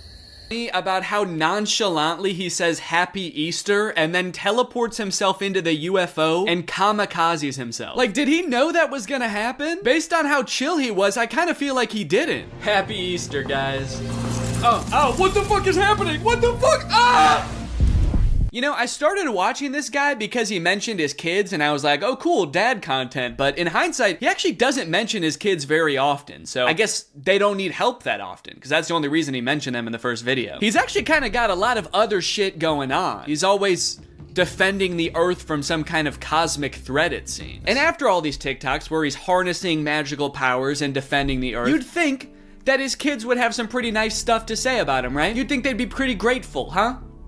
Wrong. As dads, you know, we give and we give, but are we ever truly appreciated? No. My 7-month-old baby did this same thing to me. I was floating around in the spirit realm forever. It took me days to get back into my body. To take a step back for a second here, can we all appreciate how epic his editing is? I mean, this is pretty good. Also, the first time I saw this, I was like, holy shit, how high did this dude jump for this video? This man may be old, but he's still got it. But after watching it a couple times, I think that he's reversed the video and he's jumping off of something high onto the ground. Either that or this whole thing's real. I can't discount that possibility. I like this guy's videos a lot because I feel like we actually are cut from the same cloth in a way. I have always been obsessed with visual effects. I had a YouTube channel for this kind of stuff when I was a teenager. I would do this type of stuff, practice visual effects. I would do tutorials for effects. Hey everybody, this is Danny Gonzalez, and today I'm going to be doing an After Effects tutorial. I would watch every behind the scenes of like blockbuster movies that I could get my hands on. So I admire this dad's passion. It kind of takes me back in my own life to a simpler time. So I guess what I'm trying to say is, I'm pretty excited for this one. My favorite of his TikToks was the UFO one, so that's the one that I want to replicate. I'm gonna have like a UFO or a giant spaceship in the background right here. I'm gonna walk up and I'm gonna teleport onto the spaceship and blow it up or something. One thing I really want to replicate is how casually he did it. Like he didn't even know that it was about to happen. I think I just want to kind of like casually stroll up to the camera, kind of maybe wink at the camera. Or no, winking would imply that I know something is gonna happen. Maybe I'm just having a stroll, having a great day, and then I teleport up to the UFO. Would it be funny if I I teleport without my clothes? That would really make it seem like I did not know this was gonna happen. Or maybe I did, but at the very least I thought I'd be able to bring my clothes with me. Like you see me teleport and my hoodie is still here and it just drops to the ground. And then how should it start? Should it have something to do with like when my kids need me or something like that? The caption could say something badass like when our way of life is threatened, I'm the man for the job. And then I teleport buck naked up to the UFO and am immediately shamed by the aliens for my tiny butt. All right, let's try this.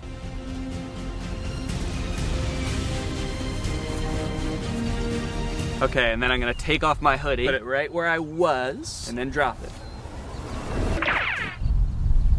Okay.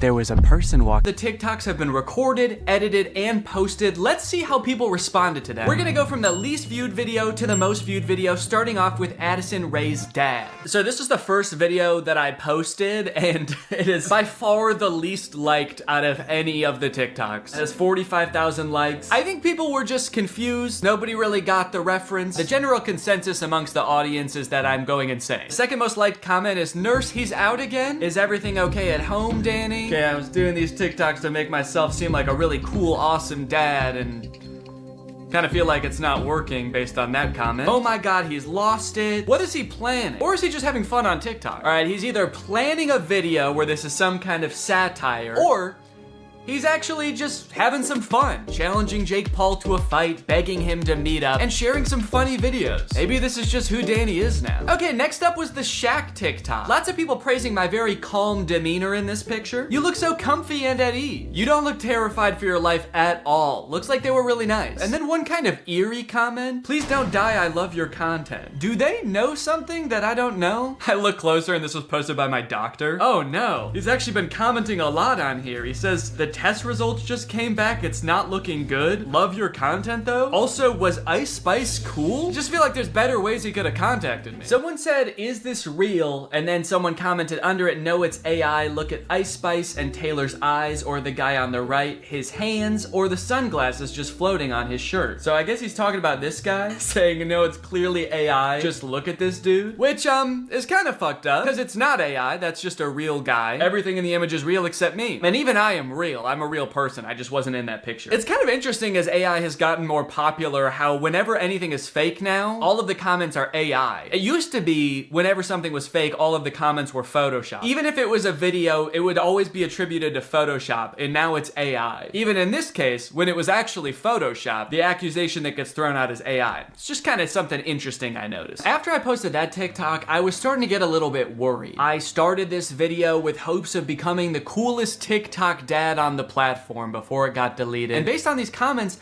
I was beginning to worry that being a good dad didn't have anything to do with TikToks or Ice Spice. But don't worry, the comments on this UFO video fixed all of that. Thank you, Danny, we all say in unison. A modern Shakespeare brought tears to my eyes. I saw this on the news, so heartbreaking. Thank you for saving our children, Danny. Wow, this gave me chills. The things we'll do to protect our children. I mean, I don't exactly know what you did in this video, but thank you for doing it. You definitely did something to protect our children, I think. I would unironically watch this as a movie. Yeah, this TikTok was good, but I just wish it took 2 hours. Oh, Danny, where do I even begin? You are the light to my world. You are the sunshine, Danny, my only sunshine. You make me happy when skies are gray. You'll never know, dear, how much I love you. Can't talk, saving the world. All right, second place, the silver medal of dad TikToks goes to the Scooter in the Woods TikTok. Raking in a whopping 1.1 million views, 295,000 likes. People are really vibing with oversharing strange location dad. One fun thing about posting all of these videos is seeing people comment trying to guess what the video I'm working on might be about based on all of these seemingly unrelated TikToks. None of them have anything to do with each other, so people's guesses were all over the place. But the most common guess, and the one that had the most likes on this particular post was, I'm guessing these videos are him doing AI prompts and seeing which ones go the most viral. Which I think, in a way, goes to show how far AI has come, where I'm replicating real videos that people have made, albeit adding my own little comic twist to them, and people assume that they were generated by an AI. It either goes to show how good AI is, or how bad I am. Either one. Someone said, too creeped out by Danny's facial expressions to even read the words. That's right, baby. That's my whole plan. I creep you out so much with my facial expressions that you don't even get a chance to notice I just admitted to burying someone in the woods. And finally, my most popular TikTok with 1.6 million views, POV Dad. With such praise as, this has to be for a video, and Danny, this is brain rot. You know, as a father, it's really important to me to have a positive impact on the minds of the next generation, so it means a lot to me that you would say that. Wonder what the new video is gonna be. What, a guy can't just fantasize about his imaginary daughter getting mugged and then his ragtag family coming to her rescue without people getting suspicious? I think that really says something about society today, and as soon as I figure out what it says, I'm gonna be pissed. Look, at the end of the day, we can laugh and giggle at all of these TikToks, but I think it's important what I learned from all of this, which is nothing. But you know what? I love being a dad. It is the best part of my life. I love it so much. And being a dad is an important job. And if you're a dad and you're working hard to give your kids a good life, there's nothing wrong with getting online every once in a while and posting a silly video or two. Sometimes you just gotta post on TikTok to take the edge off, baby. So here's to all the dads out there. I will toast my Dr. Pepper Zero to you. Clink! Alright, well thank you guys for watching this video. I hope you enjoyed it. If you're new here and you're not subscribed yet, make sure you subscribe and turn on my notifications to join Greg. I'll see you guys next time. Bye-bye. After MGK released his song Emo Girl and then followed it up by appearing in a bunch of insane interviews with Megan Fox talking about their love life, I think we're pretty good on MGK for a while. We don't need any more music. We don't need any more public appearances. We're good. We don't need to know any more about MGK's personal life. And folks, I think MGK finally took notice and he listened. He said, all right, look guys, I get it. No more music, no more interviews. I'm gonna take some time and I'm going to release a stoner comedy movie instead. So he hunkered down and he wrote and directed this movie, Good Morning, which currently has a 0% on Rotten Tomatoes. We got a good thing going here. 2 movies in a row with 0% on Rotten Tomatoes. What's the opposite of a Renaissance man? You know how people, when people can like act and sing and direct, like Donald Glover, people call him a Renaissance man. MGK is like a Dark Ages man. MGK is a medieval man. Also, sorry if I sound sick. Sorry. The moment this movie starts, MGK, aka his character London Clash, gets kind of a weird good morning text from his girlfriend Apple. Who's texting me? Oh, it's Apple. The texts say, I wish I didn't have to do this through text, and then good morning, but she spells morning with a U. Now you might think that this would make London a little bit confused, but then realize, oh, it's just a typo. And you'd be right. He does have both of those thoughts. The problem with this movie is that the entire movie takes place between those two things happening. This entire movie is about MGK being confused about what those texts meant. Before he gets too concerned, he has to Google what morning with a U means. He's like, my fans are probably young enough that both of their grandparents are still alive. I should probably explain what morning is. Well, today should be interesting. Yeah, they let you know right away that this movie was written by a millennial. Well, today's gonna be kind of weird. MGK wrote the entire movie like this. So this just happened. Yeah, so the conflict at the beginning of this movie is that London thinks that Apple is breaking up with him. That text was a breakup text. Sorry to have to do this through text. Good morning, as in like happy morning our relationship? What kind of person is Apple that he assumes the text good morning means have a good time with your depression now? Look, this relationship isn't working. We're just growing apart. I just feel like you need to have a happy morning now. A happy grieving to you, good sir. When they introduce this character, she better be like wearing a top hat and carrying around a cane. It's gonna make a lot more sense when that happens. Good morning, good morning. Today might suck, guys. I'm adulting today. All right, guys, it's time to attend the MGK School of Acting. You're about to step into an ice-cold shower. How do you react when the water hits your body? Shiver! Rub your arms to make yourself warm. Okay, those are good answers. Let's ask Professor Gun Kelly. Ooh, sorry, you guys all get Fs. Your punishment? You have to look at MGK's ass. That is just horrendous. I never wanted to see that. You know why it sucks when you're going through it with your partner? You're not going through it with your partner. She sent you one understandable typo, dude. Everything's fine. You're fine. Yo, does this look like a breakup text to you, or am I tripping? Yes. Yeah, dude, take it from the weirdest looking man you've ever seen who falls asleep in his cereal mid-conversation. That's a breakup text. I don't mean to shame this man's appearance. I think Cody Ko looks great here. This is Cody Ko if TMG made hyperpop music. This man has never sent a normal text in his life. I'm surprised he wasn't like, no, that's about as incoherent and cryptic as I usually am in my text. You're probably fine. His friend is clearly sick. At the beginning of the scene, he throws up on the microwave, and at the end of the scene, he drowns in his cereal bowl, and MGK leaves him to die. MGK, your friend is sick. Help him. And so am I. Goddamn. Also, just like a fun little continuity note, at the beginning of this scene, there wasn't a water bottle on the table, and then at the end of the scene, there is. So, that's probably why this movie has a 0% on Rotten Tomatoes. Ass continuity. I'm a stickler for details. Meet Kennedy. Uh-oh, guys. Megan Fox is here, and she is not like other girls. Megan Fox plays a girl named Kennedy, who's actually not the main love interest in this movie. Her character is actually lesbian, and at the beginning of this movie, MGK explains how, like, she hates boys, but she lives with all these boys, and so she's moving out, which MGK explains right after he forgets his line. It's in rice. Come on, you got it, dude. You wrote the movie, you should know it. Please don't move out. Yes! He did it! He remembered. It's a pretty long line. I'll cut him some slack. Throughout the beginning of the movie, they're constantly introducing new characters, and every character in this movie has some kind of weird quirk. This friend, like, did too many drugs at a music festival, and now he's kind of loopy. This guy is always throwing water balloons at people. This guy, like, smokes a lot of weed. It seems like MGK wrote this movie with just a bunch of crazy, weird characters, because the only, like, joke that he can think of to put in this movie is another character saying something weird or dumb, and him just kind of looking at them being like, that was kind of weird or dumb. Mercury is in Everglades.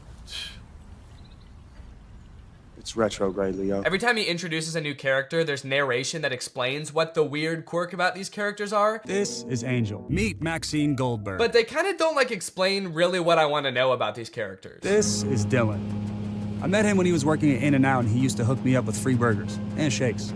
He's been my boy ever since. We don't care that he used to work at In-N-Out. That is so irrelevant. Please tell us why he's so sick. Why is he throwing up and passing out? That's more interesting. The reason that London Clash is so rich and cool that he lives in Rice Gum's house is that he is an actor. So throughout the movie, he's doing actor type things. Like, he films this self-audition tape. I don't really know what he's auditioning for. It kind of seems like he's auditioning for everything and also nothing all at once.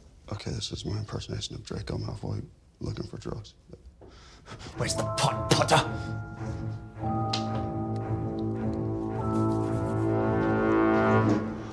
I don't like Draco very much. Honestly, this scene is pretty sad. I felt bad watching it. They don't explain what he's supposed to be auditioning for in this self-tape, but whatever it is, Jake Novak has a better chance of getting the role. I want to be the next SNL cast member. Now here's where the movie prevents the second conflict. That's right, this movie has two conflicts. The first is he gets that text with the typo, but the second is that today he has the biggest audition of his career. And no, it wasn't that self-tape audition. I guess they just kind of threw that in for goofs. He's auditioning to be the next Batman. I'm still waiting to hear from my agent about this Batman role. So, throughout the movie, London is faced with two equally important problems. The first, he has to prepare for the most life-changing, career-making audition of his life. And the second is that he's having a little bit of trouble getting a hold of his girlfriend. The stakes can't get much higher than this, folks. But Danny, can't he just prepare for the audition and then try to get a hold of his girlfriend later that day or tomorrow at the latest? No! They could be dead tomorrow. Especially that one guy. He could die any second. They have to do both of them today. This movie kind of feels like a Lele Pons YouTube skit from like 2017, but instead of like 10 minutes long, it's an hour and a half long. From the sound effects to the uncomfortable silence between every spoken line in this movie. Why would you give me goat milk? I watched an interview. You said you like goat milk. I can't tell if they're using the awkward silence for like comedic effect to like really hammer home that like, these guys are kind of weird. Or if the silence is more just because nobody knows their lines very well. There's another option that they added in all these pauses in the movie because we're supposed to be laughing at the things that they're saying in the movie. So they added in nice little pauses for us to laugh. She left with a dude? A buff dude. And they had bags. And yes, they left together. In fact, it kind of feels like, have you ever seen people who have edited The Big Bang Theory so that it doesn't have the laugh track to show how like bad all of the jokes are? Who are you? Oh, I'm Denise, the new assistant manager. That's kind of what this movie feels like. Why are your eyes all watery? Because I'm high. That's way better. Bazunga. It's so fitting that this movie feels like a bad YouTube video from 5 years ago, because I'm pretty sure they filmed this at Rice Gum's old house. Did something happen in that house? Is there like a curse? 100 years ago, one of Hollywood's earliest YouTubers died in that house, and now all the content that's created there is cursed to be mad disappointing. Okay, so now they got to investigate what's happened to Apple. London's phone is broken, so he can't contact her, so the only thing he can do is go looking for her. So he goes to the last place she was seen and talks to Pete Davidson. Did you see Apple? Yeah, she was just here like 2 minutes ago. Did she say where she was going? You know what? She did. She actually... No, are you fucking crazy? You guys never talk to me. I mean, the only reason you know my name is because it's on my name tag. Right there. B-E-R-R-Y. Barry. Pete Davidson feels like he's not really invested in this movie at all. He breaks the fourth wall a little bit too much in this movie. He reads his name tag like he's making fun of the fact that it doesn't say Pete Davidson. He's like, Barry? That's not my real name. My real name's Pete. It's funny because I'm very clearly Pete Davidson and not some guy named Barry who works at a valet stand. There's also a scene later on in the movie where he looks directly into the lens of the camera. I think they could have cut that out. Well, talking to Pete Davidson, Barry. It's just so funny that he's pretending to be Barry. Talking to Barry didn't get him any leads, so I guess that means now it's time to go to his audition. Sorry, he breaks into Apple's house to find clues? Find clues, please. Find clues of what? What might she have left lying around that would indicate whether she made a typo this morning or not? They find a bag of her fingers? She was missing her fingers this morning. That's why she fucked up the tags. Oh. We should probably call the police, right? I'm not breaking into my girlfriend's house.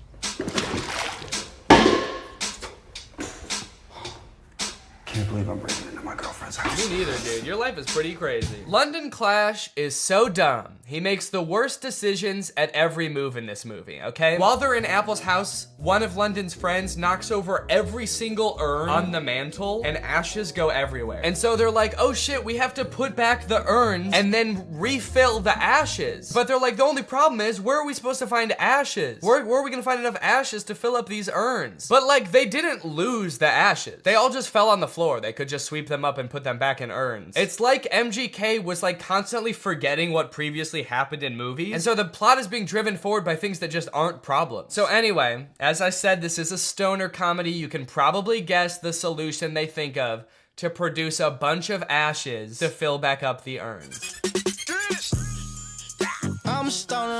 Yep, they're gonna smoke a bunch of weed. Bunch of weed. This movie's crazy. They're gonna smoke a bunch of weed. Well, at least this dumbass plan that doesn't make any sense is gonna result in like some crazy shit happening, right? Something funny's bound to happen now, right? Wrong. They just spend like 10 minutes having a boring ass smoke session on the couch, and then one of them tries to talk to a lobster. They really sat around writing this movie and were like, what's the craziest thing that could happen while we're high? And then settled on talking to a lobster. You know, since weed is legalized in a lot of places like California, where they filmed this, I feel like stoner comedies aren't nearly as like interesting or edgy as they used to be. You know, smoking used to be kind of like a fringe culture. It doesn't really feel like this is like, it's like that crazy or funny anymore. This is a scene of 4 adults sitting around a living room and obeying the law. Why did you spell it like that? It's a typo. Oh my god, it was a typo all along? Who would have guessed that? So I guess now the movie can end now, right? The movie can't end now, right? The movie can end now, right? There's 30 minutes left in this movie? What the fuck is gonna happen? What are they gonna do for 30 more minutes? Sit at a diner, apparently. So you're probably wondering how they wrap this whole thing up, huh? MGK missed his audition, he's not getting the role. His girlfriend is pissed off at him. How are they gonna wrap this movie up? Some sort of grand gesture that wins over both the director and the girlfriend? No, obviously not. That would make too much sense. London Clash gets the role because the director happened to see an Instagram live stream where London Clash gets punched in the face by Dennis Rodman, and the director just assumes that London Clash did that because he wanted to like impress him or something. It's a whole other plot line that I didn't really go into in this video, but it doesn't make any sense in the movie either. So he's got the role, now the only thing left is to get the girl, which he does by sending her a text at the diner being like, can we talk? And she's like, sure. And so they're driving to meet each other. He's texting her the whole way. He's texting and driving, and they get into a car crash, and then they are both paralyzed. That face says it all. That just happened. That's the resolution. He almost murders her. Irresponsible. He was texting and driving and he almost murders his girlfriend, and that's how it ends. After the credits roll, there's like a fun little blooper reel where we get to see the actors like messing around and not knowing their lines very well, which would have been a lot more fun if I hadn't felt like I had just watched an hour and a half of exactly that. Well, folks, what do you think? From rapper to pop punk icon to writer, director, and actor extraordinaire, which do you think MGK did best? Leave it in the comments down below. What do you think he'll get up to next? It's anyone's guess at this point. Professional fencer? Or maybe like a chef? He'll start just making food. That might be kind of sick. And you know what? All he would need to get started is HelloFresh, America's #1 meal kit and the sponsor of this video. Guys, I love HelloFresh. They send you fresh, quality produce from the farm to your door in less than a week, so you can savor delicious summer flavors right from home. I love getting a HelloFresh box because you know what it means? It means I don't have to worry about what I'm gonna eat for dinner every night. I'm not gonna find myself driving to some fast food chain to get a quick meal, because I know I've got a quality meal that I can whip up in like 35 minutes right at home. And I know it's gonna be tasty. I know it's gonna be healthy. If you're trying to stick to a particular health goal, HelloFresh has you covered because they have veggie options, fit and wholesome options, and pescatarian options. So HelloFresh fits a variety of lifestyles. Their plans are super flexible. You can pause 1 week if you want to. You can add more food 1 week if you want to. And even if you're on vacation, you can change the delivery address to deliver to your vacation destination. And then you can have home-cooked meals when you're at the family reunion. HelloFresh is the very first carbon-neutral meal kit company, and nearly all of their packaging is recyclable. They help cut down on food waste because they send you pre-portioned ingredients so you're only using what you need. So if you want to check out HelloFresh and have a flavorful summer, then head on over to HelloFresh.com. Use my code TrulyGreg16 for up to 16 free meals and 3 surprise gifts. That's HelloFresh.com. Thanks to HelloFresh for sponsoring this video. Thank you to you guys for checking out HelloFresh. Now I'm going to do the outro of this video. All right, you guys, thank you for watching this video. I hope you enjoyed it. If you're new here and you're not subscribed yet, make sure you subscribe and turn on my notifications to join Greg. Greg is what I call my audience here on YouTube. We're the biggest and happiest family on YouTube. That is a scientific fact. Please do not look it up. Please do not fact check me, because facts don't care about your feelings, and I don't care about facts. All right, I'll see you guys next time. Bye. What's up, Greg, and welcome back to another episode of But Dads Are Back. You are not the father. Yay! That's right, this is another installment of everybody's favorite series where I look at really strange ads for mobile games. There's this one that seemed to go viral on Twitter a couple days ago that like everybody's been tagging me in, so I figure, you know what? I might as well bring back the series for an episode to talk about it. This video has 300,000 likes and 8 million views on Twitter, and guess what? I've got beef with them. I have a pretty significant beef with these ads, and I'll explain why, but first, let's just go ahead and watch the ad that everybody's been tagging me in. To be fair, I did have to watch this multiple times for it to make sense to me, so I'm gonna walk you through it. That way, nobody gets lost along the way. So the ad starts out with very little context. It's a woman in a wedding dress. She's crying, and she's taking a taxi home, only to find out that her house has burnt down. Right away, so much backstory that I feel like I'm missing. The first time I watched this, I'm like, are we in the middle of an ad right now?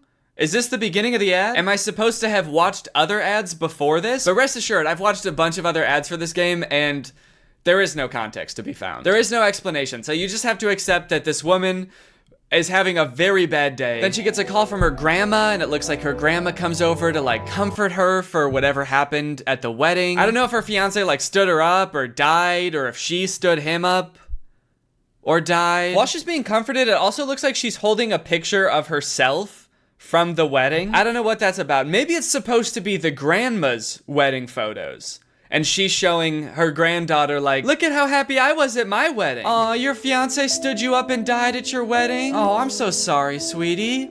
Look how happy I was at my wedding, though. Look at all these pictures. See how I'm smiling at all of them? The reason I'm smiling is because my husband was present at the wedding and alive at the wedding as well. I wasn't marrying a present corpse. He was also alive. Does that make you feel better? Are my happy memories making you feel better?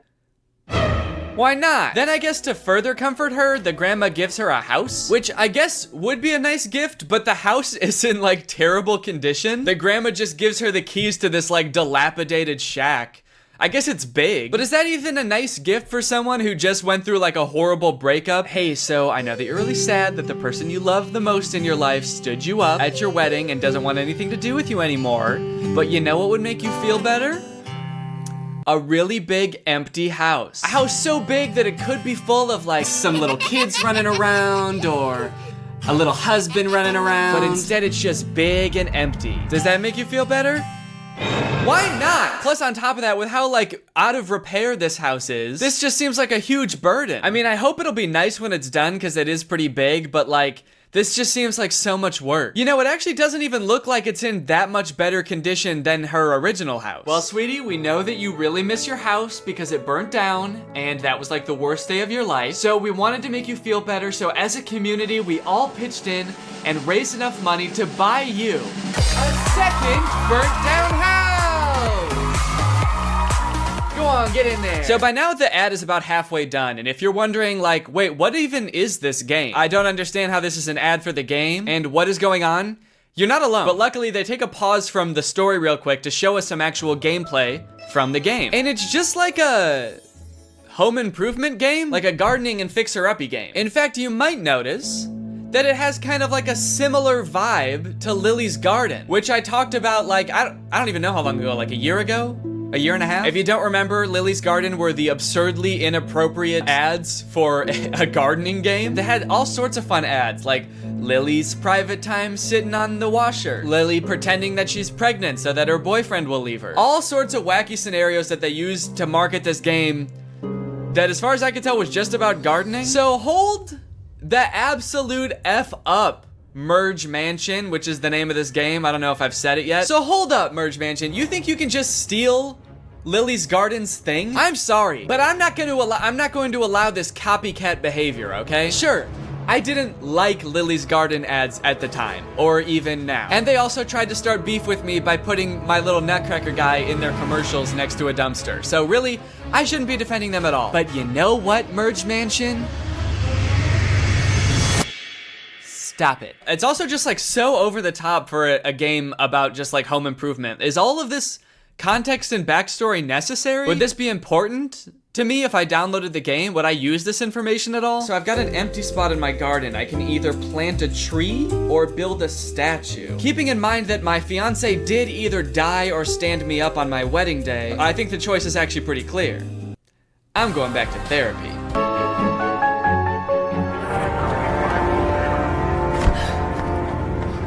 Okay, so then the ad takes a drastic turn. What the hell did Grandma do? Huh? It's not clear what they're arresting her for. And they never explain it either, so I'm not sure if it's just like another thing that you're just gonna have to accept you don't know the answer to, like what happened to her fiance and how did her house start on fire? Or maybe it has something to do with the fiance and the house. I don't know. Did she burn down the house? Did she burn down the fiance? I don't know.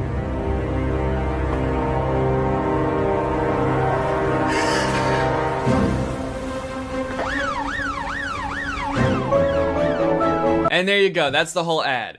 He is alive. Oh, rats, Merge Mansion. Just when I think I figured out some of the context of this ad, you go and pull the rug right out from under me. What the fuck does that mean? So, who is alive, first of all? The fiance? I'm going to have to assume that's who they're talking about, which makes me think that I might have been right about them all thinking the fiance died? Is that why the wedding was canceled? And if so, how did they think that he died? How did they think that he died but never saw him be dead? Did he just not show up to the wedding and everyone was like, damn, he must be dead? That's the only reason a groom has never not showed up to a wedding, because he died. So, that sucks. Maybe at first they thought the fiance stood her up at the wedding, but then when she got home to where she and the fiance lived together, the house is burned down. So then they're like, oh shit, he didn't just stand her up.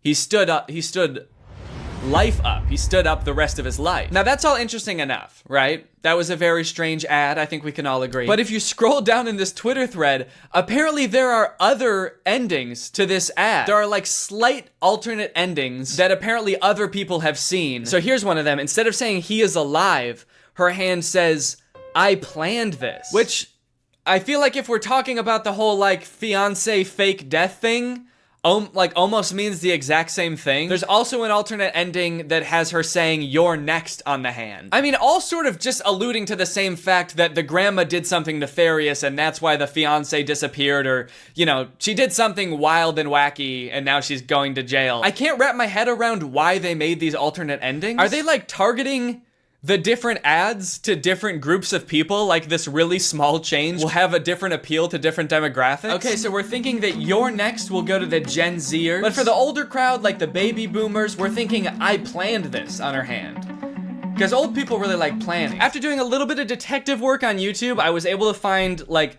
I guess the production company or studio or something that makes these ads.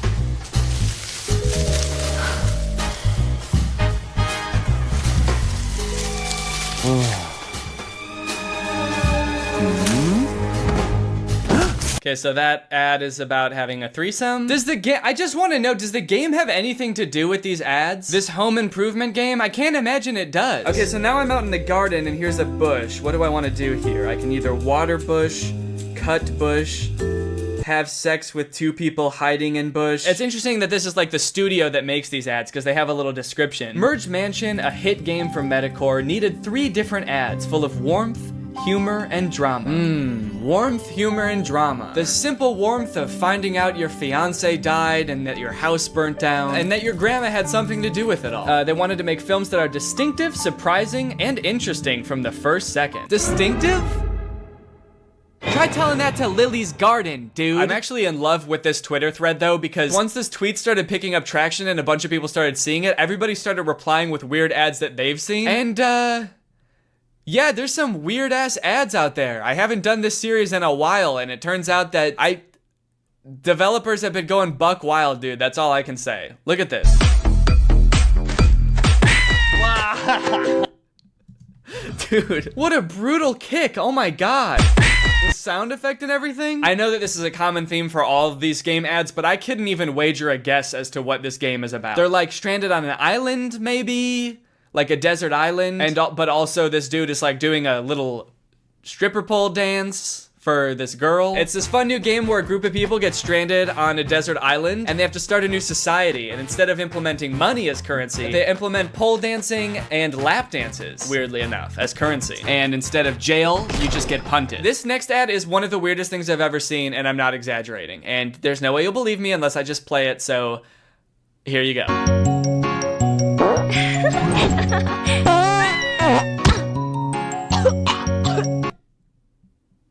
Dude, what is this? Stinky fart dragon game? Dragonscapes.adventure. What the hell? What is this? The dragon farts once and the girl laughs and she's like, oh, you like that? You kind of like when I fart? And the girl's like, yeah, I guess it's kind of silly. It's kind of like funny in an immature type of way. And the dragon's like, oh, okay. Well, how about I fart so hard that I break your spine? You like my farts, huh? How about I fucking kill you? Wait, is this the same girl? Dude, it is! Wait, okay, so this ad had nothing to do with dragons, but this is clearly the same girl. She's got the same outfit and everything. Okay, maybe this game doesn't have anything to do with pole dancing or dragons. Is it just about punting this girl? Sending her flying? Okay, so the main object of this game is to wait until this girl's having a good time, see how she's dancing and having fun, or she like thinks that the dragon's fart is kind of funny. You wait until she's having fun, and then you just fucking send her. Oh, wait. In the very last frame, it looks like now she's on an island by herself. So is this like the backstory for how she gets stranded on Stripper Pole Island? She was just having a good time watching her dragon and then she got like farted onto a deserted island? Maybe I'm reading too much into this. Is this even a real game?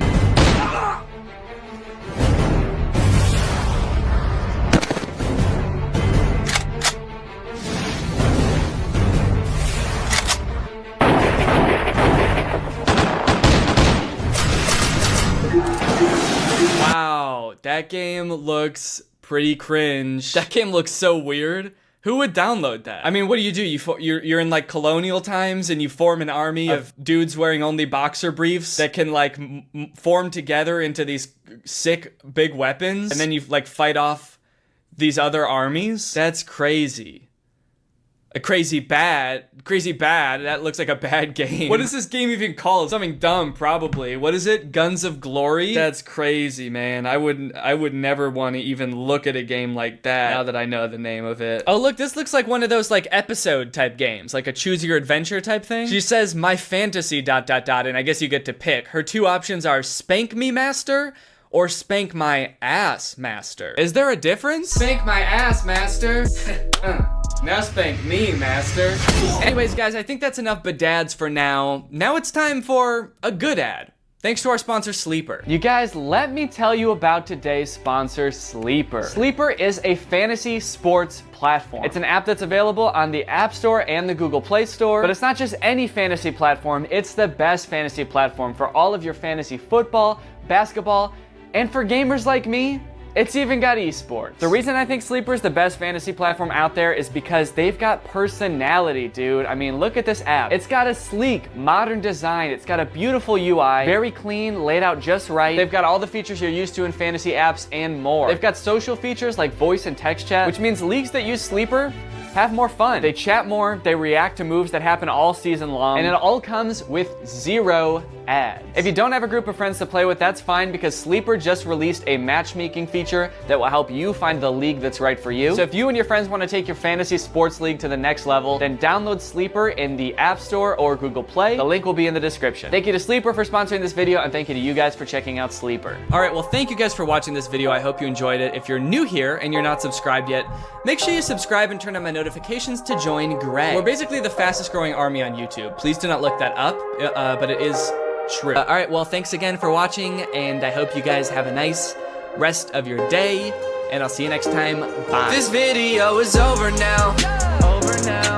Go find something else to watch, or just watch this video. I know we had a lot of fun, but you can't stay on this end screen forever. This video is over now. So why are you still watching this? All right, I have 2 things to apologize for. 1, this video is definitely gonna come out after Christmas, and 2, sorry I look like such a freaking nerd right now, dude. These glasses. I have an ulcer on my eyeball. Merry Christmas to me. Don't worry, it's not a big deal. It's gonna get better in a few days. I just have to put these drops in my eyes like every 20, 30 seconds. I know this is gonna come out after Christmas because I'm recording this the day after Christmas. But to be fair, like, are modern Christmas movies even really about Christmas anymore? Old Christmas movies used to be like, you know, sweetie, this family is the best Christmas gift a guy could ever ask for. Why, I'm starting to think I won't kill myself after all. Whereas now, Christmas movies just feel like a hodgepodge of cliches that are vaguely related to Christmas. Every Christmas movie now is like, Christmas with the Stinks. What happens when Santa gets lost in a small town just 1 week before Christmas? He's gonna have to spend it with the Stinks. Hey, come on in, we're the Stinks. We like to poop and shit. Also, Santa is a secret agent.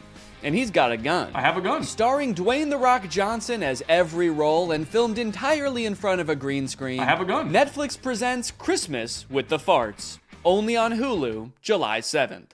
I mean, Netflix's like big Christmas movie they came out with last year didn't feel like a Christmas movie at all. It was a very confused movie about Santa being kidnapped by a witch who like sucks all of his powers up so she can imprison half of the population, which on its face does seem like it could be like a whimsical, fun Christmas movie. I just wish any of the people making the movie realized that, because they all just played it really serious and made it feel like a Marvel movie. Hey, Fred.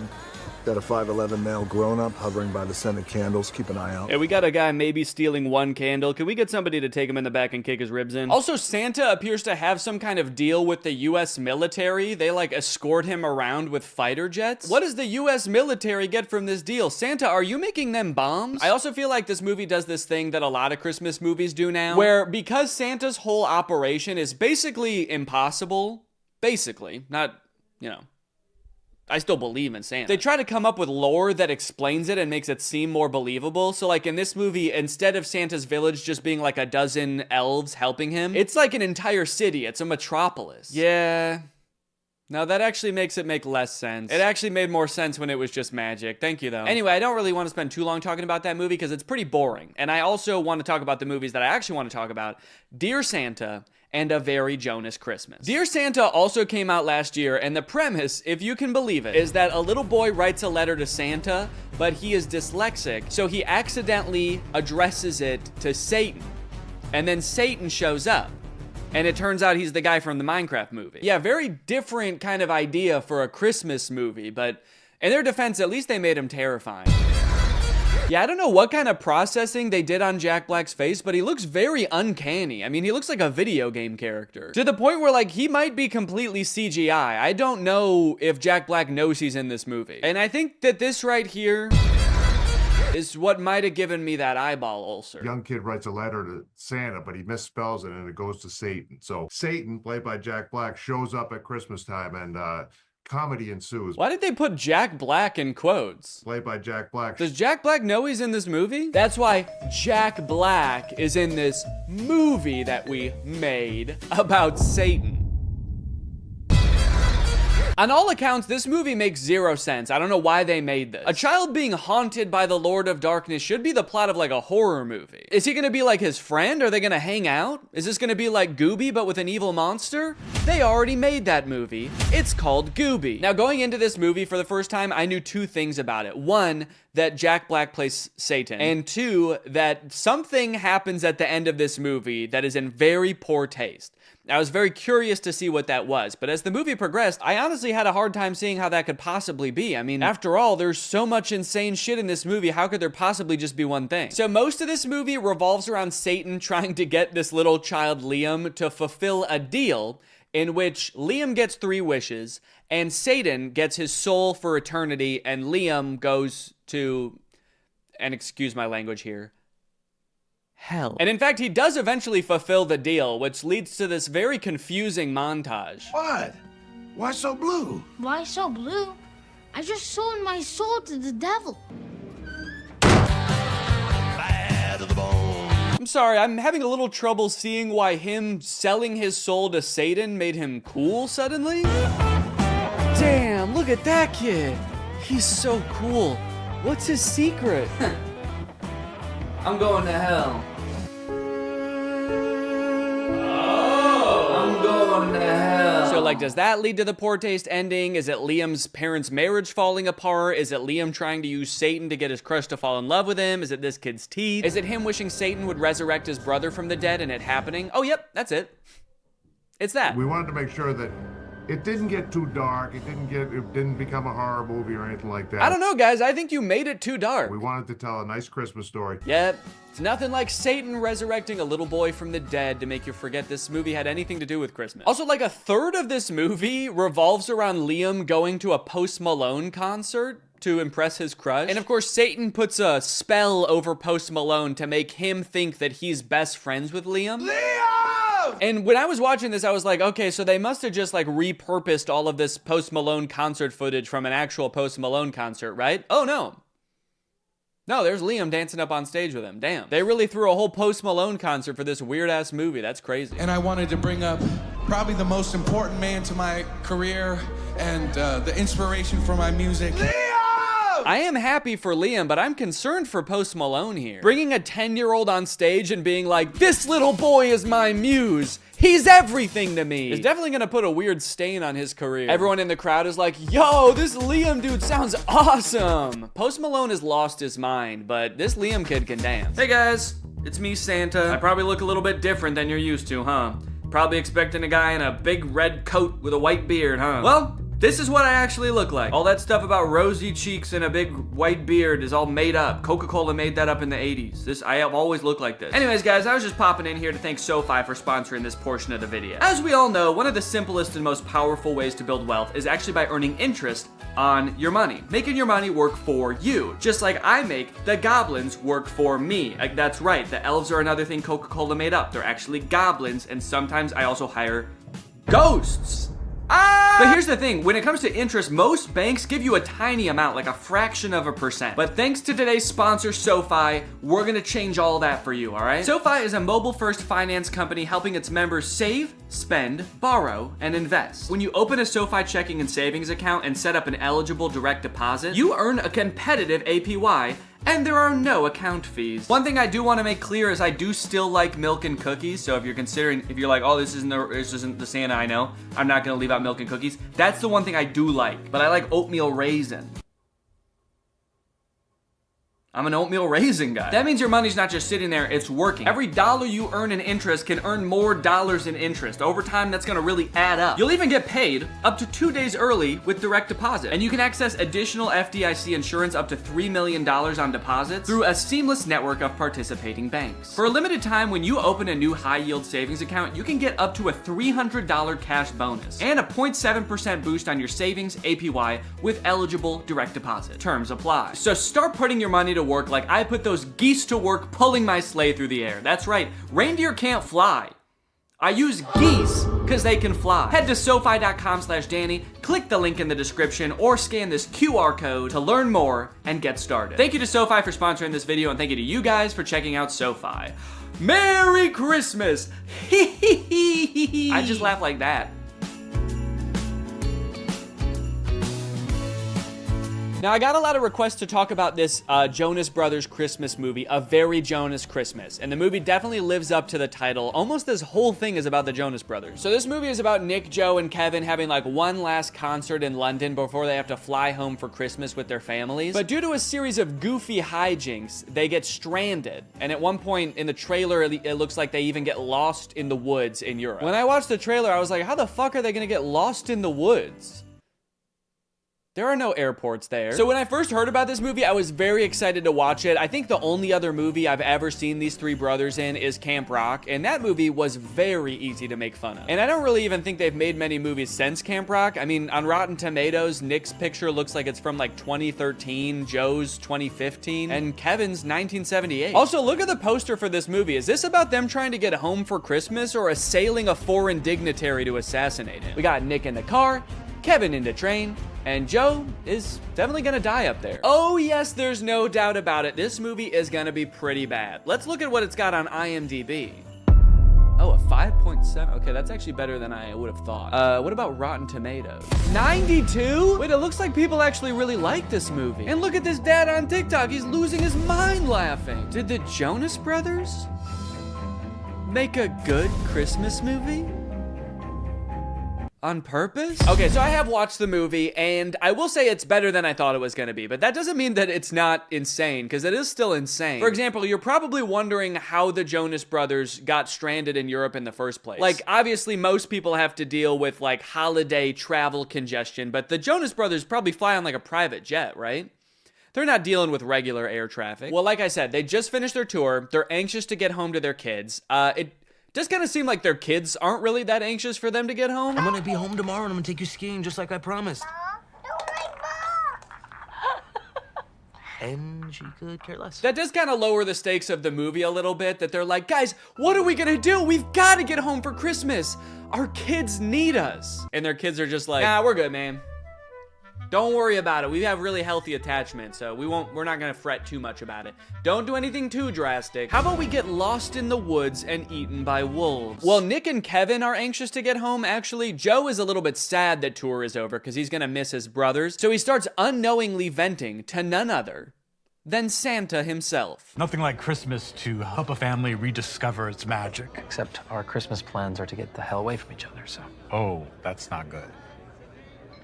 That's not good at all. Hold up. They want to get home for their kids on Christmas? No. Santa cannot allow that. Santa hates kids. So Joe walks away, and Santa is upset that the Jonas Brothers aren't going to be spending Christmas together. So he comes up with a brilliant plan. Nay, a perfect plan. Nay, a terrible plan to keep the Jonas Brothers together. Christmas spirits, I've seen something tragic. These boys shan't get home till they rediscover their brotherly magic. Unless they decide to spend Christmas with each other, the spell will keep brothers Stuck with brother, stuck with brother. I mean, that's wild. Is that a thing that Santa does? He casts spells like a witch? Dang, maybe I take back what I said earlier. Hey, come on in, we're the Stinks. We like to poop and shit. No, not that. The thing about the magic. It actually made more sense when it was just magic. Thank you, though. Yeah, that. Don't worry, though. The consequences of his spell aren't anything too crazy. After all, Santa Claus works in subtle ways. Holy shit! Santa, did you check to make sure there weren't people on there? Let's have a moment of silence for all the people on that plane that involuntarily volunteered their lives for the greater good. Helping the Jonas Brothers reconnect. I had no idea that when Santa worked his magic, there was so much like death and despair involved. That's crazy. Also, it's a little bit disturbing that I feel like the Santa in this movie has already done worse things than Satan did in that entire movie. You're the uptight, responsible one. You're the lovable tramp, and I'm the relatable human cardboard. Forgettable Curly, the world's most unlikely rock star. Not Nick or Joe. The one that still lives in New Jersey. Dang, they are really leaning into this ragging on Kevin thing in this movie. Like, damn, I know this is a thing people joke about. I know I've written a whole song about ghosting the guy, but you guys are his brothers, dude.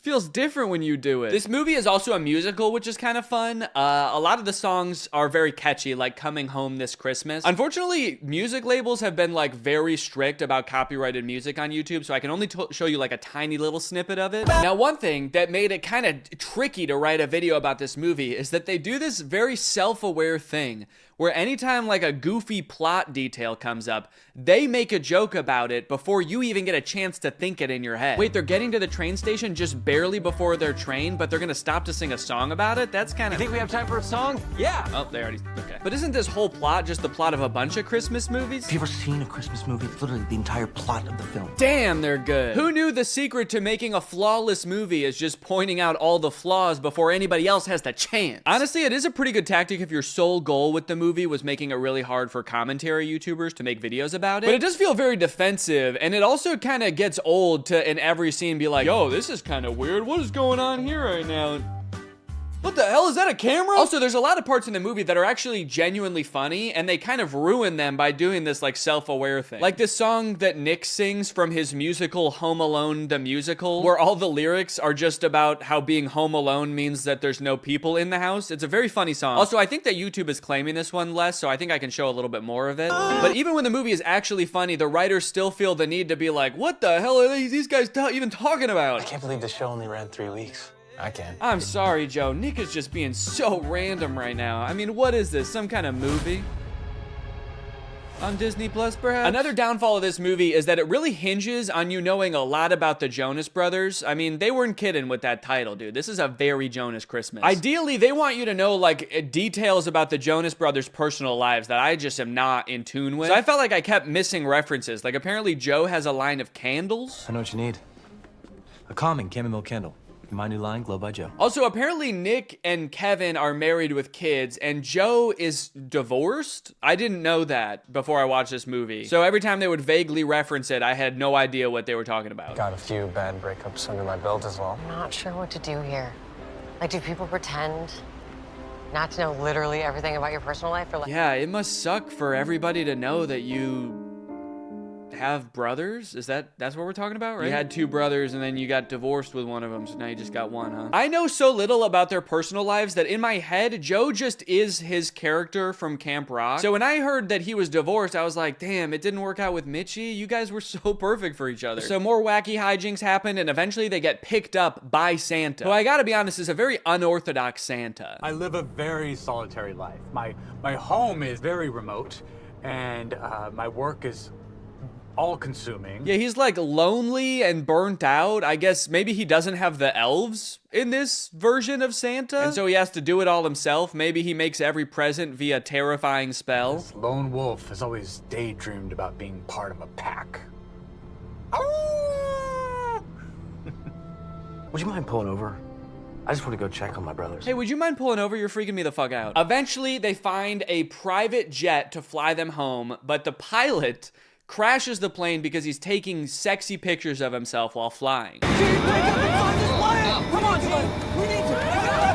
I like how the plane is in complete free fall and they don't seem to be affected by the G-force at all. We're going down! Everybody, brace for impact! Oh, fuck! There's this running plot line throughout the movie about how Kevin secretly wants to sing in a Jonas Brothers song, but they never let him and he's too scared to bring it up. But at the end of the movie, they make it home to their families and they're all singing and they finally let Kevin sing. It's a fun moment. It's great to finally hear him sing, and it's great that they're finally letting him. But then in real life, I just saw that Kevin just like released his own solo song. So it kind of seems like the opposite happened in real life. In the movie, they're like, yay, Kevin is singing. And in real life, they're like, you have to sing as far away from us as humanly possible, please. Honestly, though, all in all, this movie was a lot better than I thought it was gonna be. I was laughing at parts. I even looked like that dad from that TikTok at a few parts, dude. I was sitting on the couch kicking my feet. I was giddy. Anyways, I hope you guys enjoyed this video. I hate to break it to you, but I don't know, this will probably be my last video of the year. Enjoy your New Year's celebrations, everybody. Stay safe. Thanks for watching, and bye-bye. What's up, Greg, and welcome back to the Romance Channel, where we cover the hottest romance movies known to man. When you think of the perfect love story, what comes to mind? Passion, lust, destiny, brothers, psychological intimidation, gazebos. All of those? Yeah, all of them? Good. Because today we're talking about The Kissing Booth. I've had this movie recommended to me for a while, and I recently sat down to watch it, and I gotta say, guys, I'm pretty confused. This movie has a completely normal premise, and there's actually nothing wrong with it. It's not weird at all. Guys, don't we all have a best friend? And don't you and your best friend have a written, strict set of rules that you guys follow to maintain your friendship? And isn't one of them, don't fuck my brother? Do not have sex with my brother! Of course, so see, I don't know what the problem is. Just don't end up grinding coochies with my brother, or I'll literally never talk to you again. Grinding coochies? What the? Ugh. All right, you know what? Just for that, that's it. I am making the video. The Kissing Booth is a bad movie. This movie starts off with way too much exposition. Instead of a normal movie where you sort of naturally learn about the characters as the story progresses, the movie decides to just dump the main character Elle's entire life story on you in like 3 minutes. Look at that cute baby. That's me, Elle Evans.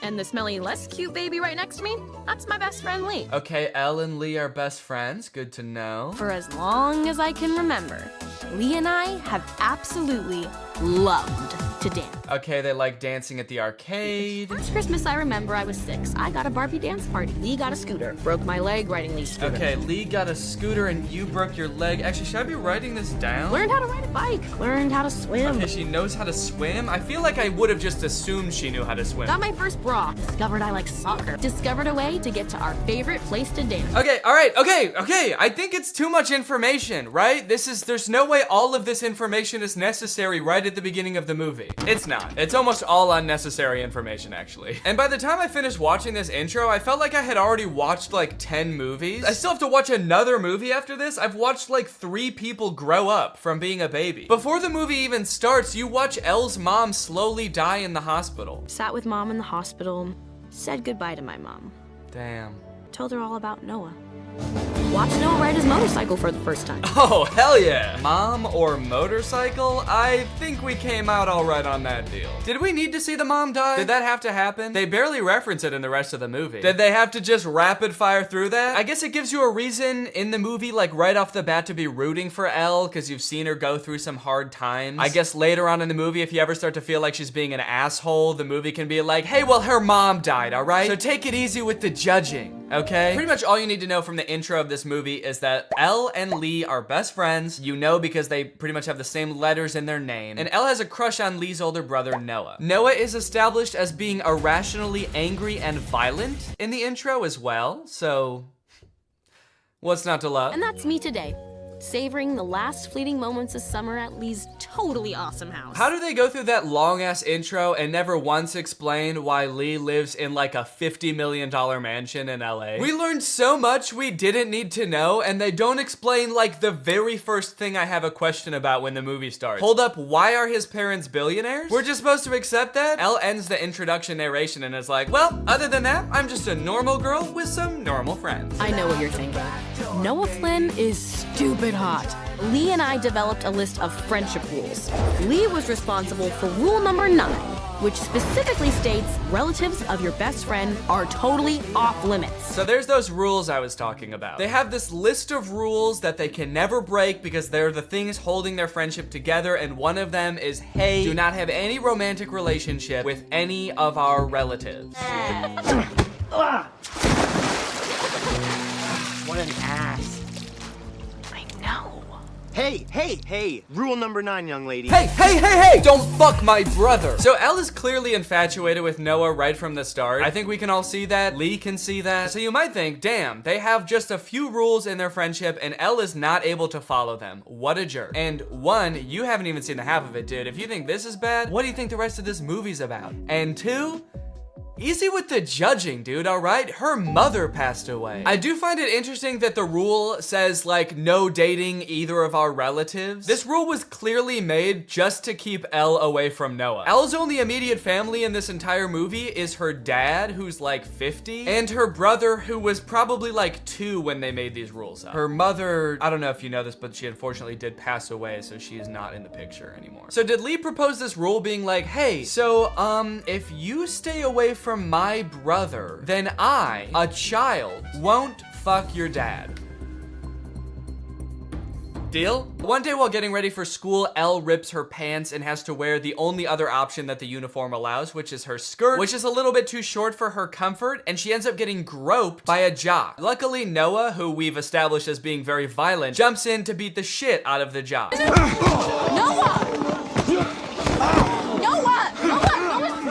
And this sets Elle and Noah's love story into motion. No one should treat a girl like that, especially if that girl's you. Me? Yeah, it's like those guys who are trying to get in my little sister's pants, which is super gross. So Noah is the main love interest in this story, and they start out by establishing that Noah sees Elle as a little sister to him. Pretty interesting. And I do wonder how they're gonna get around that if he is to be her love interest in this movie. So the reason this movie is called Kissing Booth is because Elle and Lee run the dance club at their school, which they never actually show, but I think it just consists of them going to the arcade and playing Dance Dance Revolution, which, if so, is a sick idea for a club. But their school is having a carnival and their dance club has to come up with like a fundraiser to do at the carnival. Okay, do you think Mia would like this one? Because I think it makes my eyes pop and I really want to kiss her at this party on Friday. You really think Mia knows who you are? She's a varsity cheerleader. Basically, the only way that she'd ever make out with you is if you paid for it.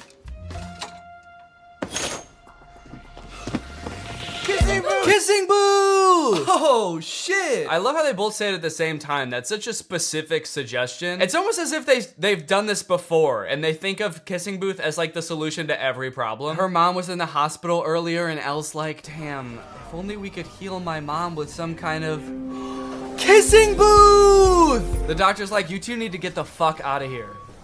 Obviously, that was the first thing we tried. Before Elle and Noah can get together, though, we need to find a little bit more out about Noah. Like, who is this main love interest? We know that he's violent, which is awesome. But the movie also has to show us how manipulative he is. You see, it all starts with Elle exploring some other love options at school. For example, the man that groped her earlier.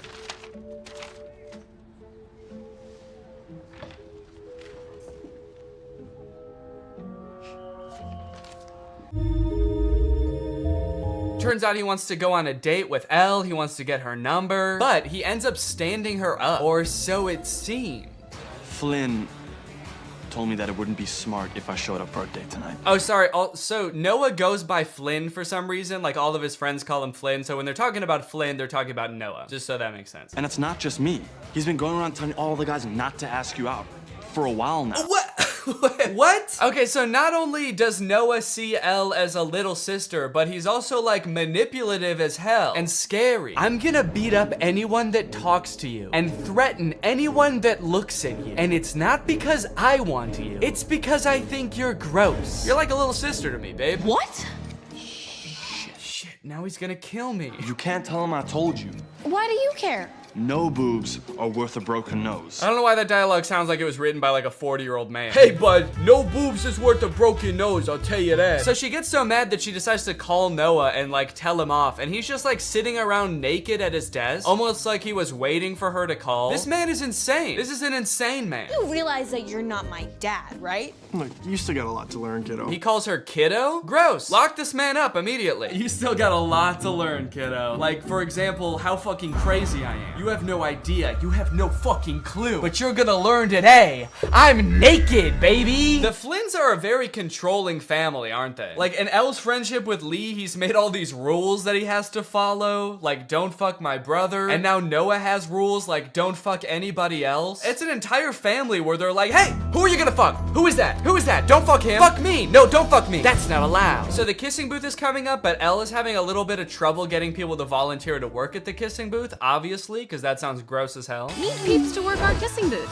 You in? No thanks. I'd rather be a customer. Not in this lifetime, girl. Never gonna happen. It seems like she started texting people that don't even go to her school. This guy? This like bald middle-aged man? Is that a teacher? Whoever he is, he thinks that it's hysterical that she would even ask. She's got Abraham Lincoln in here, Frida Kahlo. This girl has quite the contacts list. I do respect Abe for his honesty though. You know, I guess that is what he was known for. But I understand his reservations. He has not had good luck with booths in the past. After a few more uncomfortable scenes of Noah protecting Elle from herself, it's time for the kissing booth. Since they're short on volunteers, when it comes time to actually do the kissing booth, Elle ends up having to step up to the plate, and Noah, our sweet violet Noah, decides, you know what? Fuck it. I'm going in. Swimming in stars.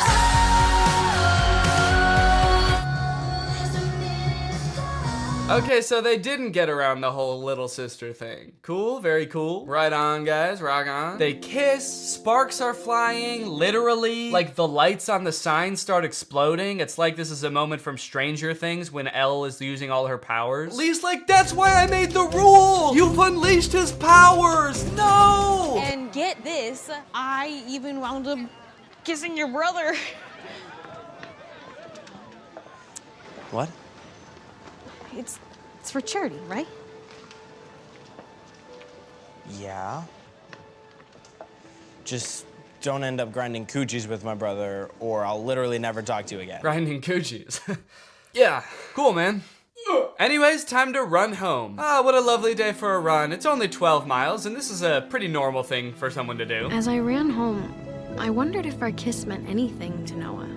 If I meant anything. After he physically threatened any mortal man with a vague interest in you and then kissed you so hard that the lights exploded?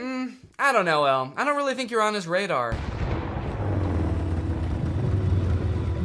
How about a ride? Come on, Shelly. You know my mom will kill me if I leave you out here. Yeah, Elle, he's just doing it because his mom would kill him if he didn't. So just get on his motorcycle, let him take you to his sex gazebo. That's right, baby. Noah's got a sex gazebo. And apparently he takes a lot of girls there. Security. Oh my god! Why was that initial voice so low? Security. It's like a monster. Security here. You must answer these 3 riddles or I will eat you. Is that you, Flynn? I thought I told you not to bring girls around here anymore. Oh, is that just Noah? Locked another girl in your fuck shed, huh? Let me guess, he made the lights explode for you too. All right, guys, that's enough. Get out of here. So they end up not talking for a while after that. Elle is pretty pissed because she feels like just another one of Noah's hookup girls, you know? But you guys know Noah, man. You can't stay mad at him for long because he'll find you. You know? He'll find you. You know what you need? Hot tub. Come on. Oh, no, that's okay, Warren. Come on, Evans, it'll be nice. No, Warren, it's Evans, okay. come on. Warren? Don't make me beg. Warren, I'm not Come on. feeling well, Warren. I said no, Warren. Where the fuck did he come from? Was he just lurking beneath the sand to jump out? Don't make me beg. Ah, she said no! Leave her alone. Noah's a really confusing character in this movie because they kind of portray him as this like popular guy that gets all the girls. Whenever he's not talking to Elle, he's like making out with some other girl or like talking to the popular cheerleader girls or whatever. But he like, other than that, doesn't seem to have any friends or like a social group. The only time he interacts with the other guys in his grade is to threaten them, apparently. For this entire party, before this happens, they just show him kind of like lurking alone in a corner until something happens to Elle and then he goes goblin mode, which apparently she's pretty into. Elle, wait! Please get in the car, Elle. Get in the car, Elle! I mean, how can you say no to that? After that, she takes him back, of course, and they go up to the Hollywood sign to talk, and then they grind coochies or whatever. How many girls have you made out with in this spot? I only come here alone. Until now. The Hollywood sign at night. You guys ever been to the Hollywood sign at night? Great place to make out. Great place to get eaten by coyotes, too. I feel like a lot of people don't realize the Hollywood sign's like in the middle of a nature preserve. I think there's like mountain lions and shit up there. A coyote comes out from behind the Hollywood sign and is like, fucking by the Hollywood sign again, huh, Noah? This man's got some game. All right, guys, get out of here. I'm gonna have to eat your asses. I love that his secret spot to come and be alone is the Hollywood sign. Yeah, don't worry. I know a little place where we can be alone. It's called Times Square. We'll have a little more privacy up there. From there, their relationship blossoms. They go on dates all over town. They're sneaking around, trying to make sure Lee doesn't catch them. Nothing to see here, just two people with popcorn buckets for heads. So, Ivy League school, huh? It's not a big deal. Which school? Harvard? Are you shitting me? Yeah, well, his parents are billionaires, so it's not that amazing. They probably just like bought a new building or something, you know? Well, it looks like they're doing a pretty good job of not getting caught by Lee. Hey, Noah, have you seen Al? Shit. What's going on in here? Jesus, what happened to your face? Oh, I had an accident and Noah offered to help. Did you do that to her? Okay, I know that Noah's violent, but like, come on. Did you do that to her? Yeah, dude, your friend came over and for no fucking reason, I just punched her square in the face and then immediately sat down facing her to start cleaning the wound. Hey, no. It's Lee, I'm fine. I tripped in the garage. I was looking for you. You really expect me to believe that she just tripped?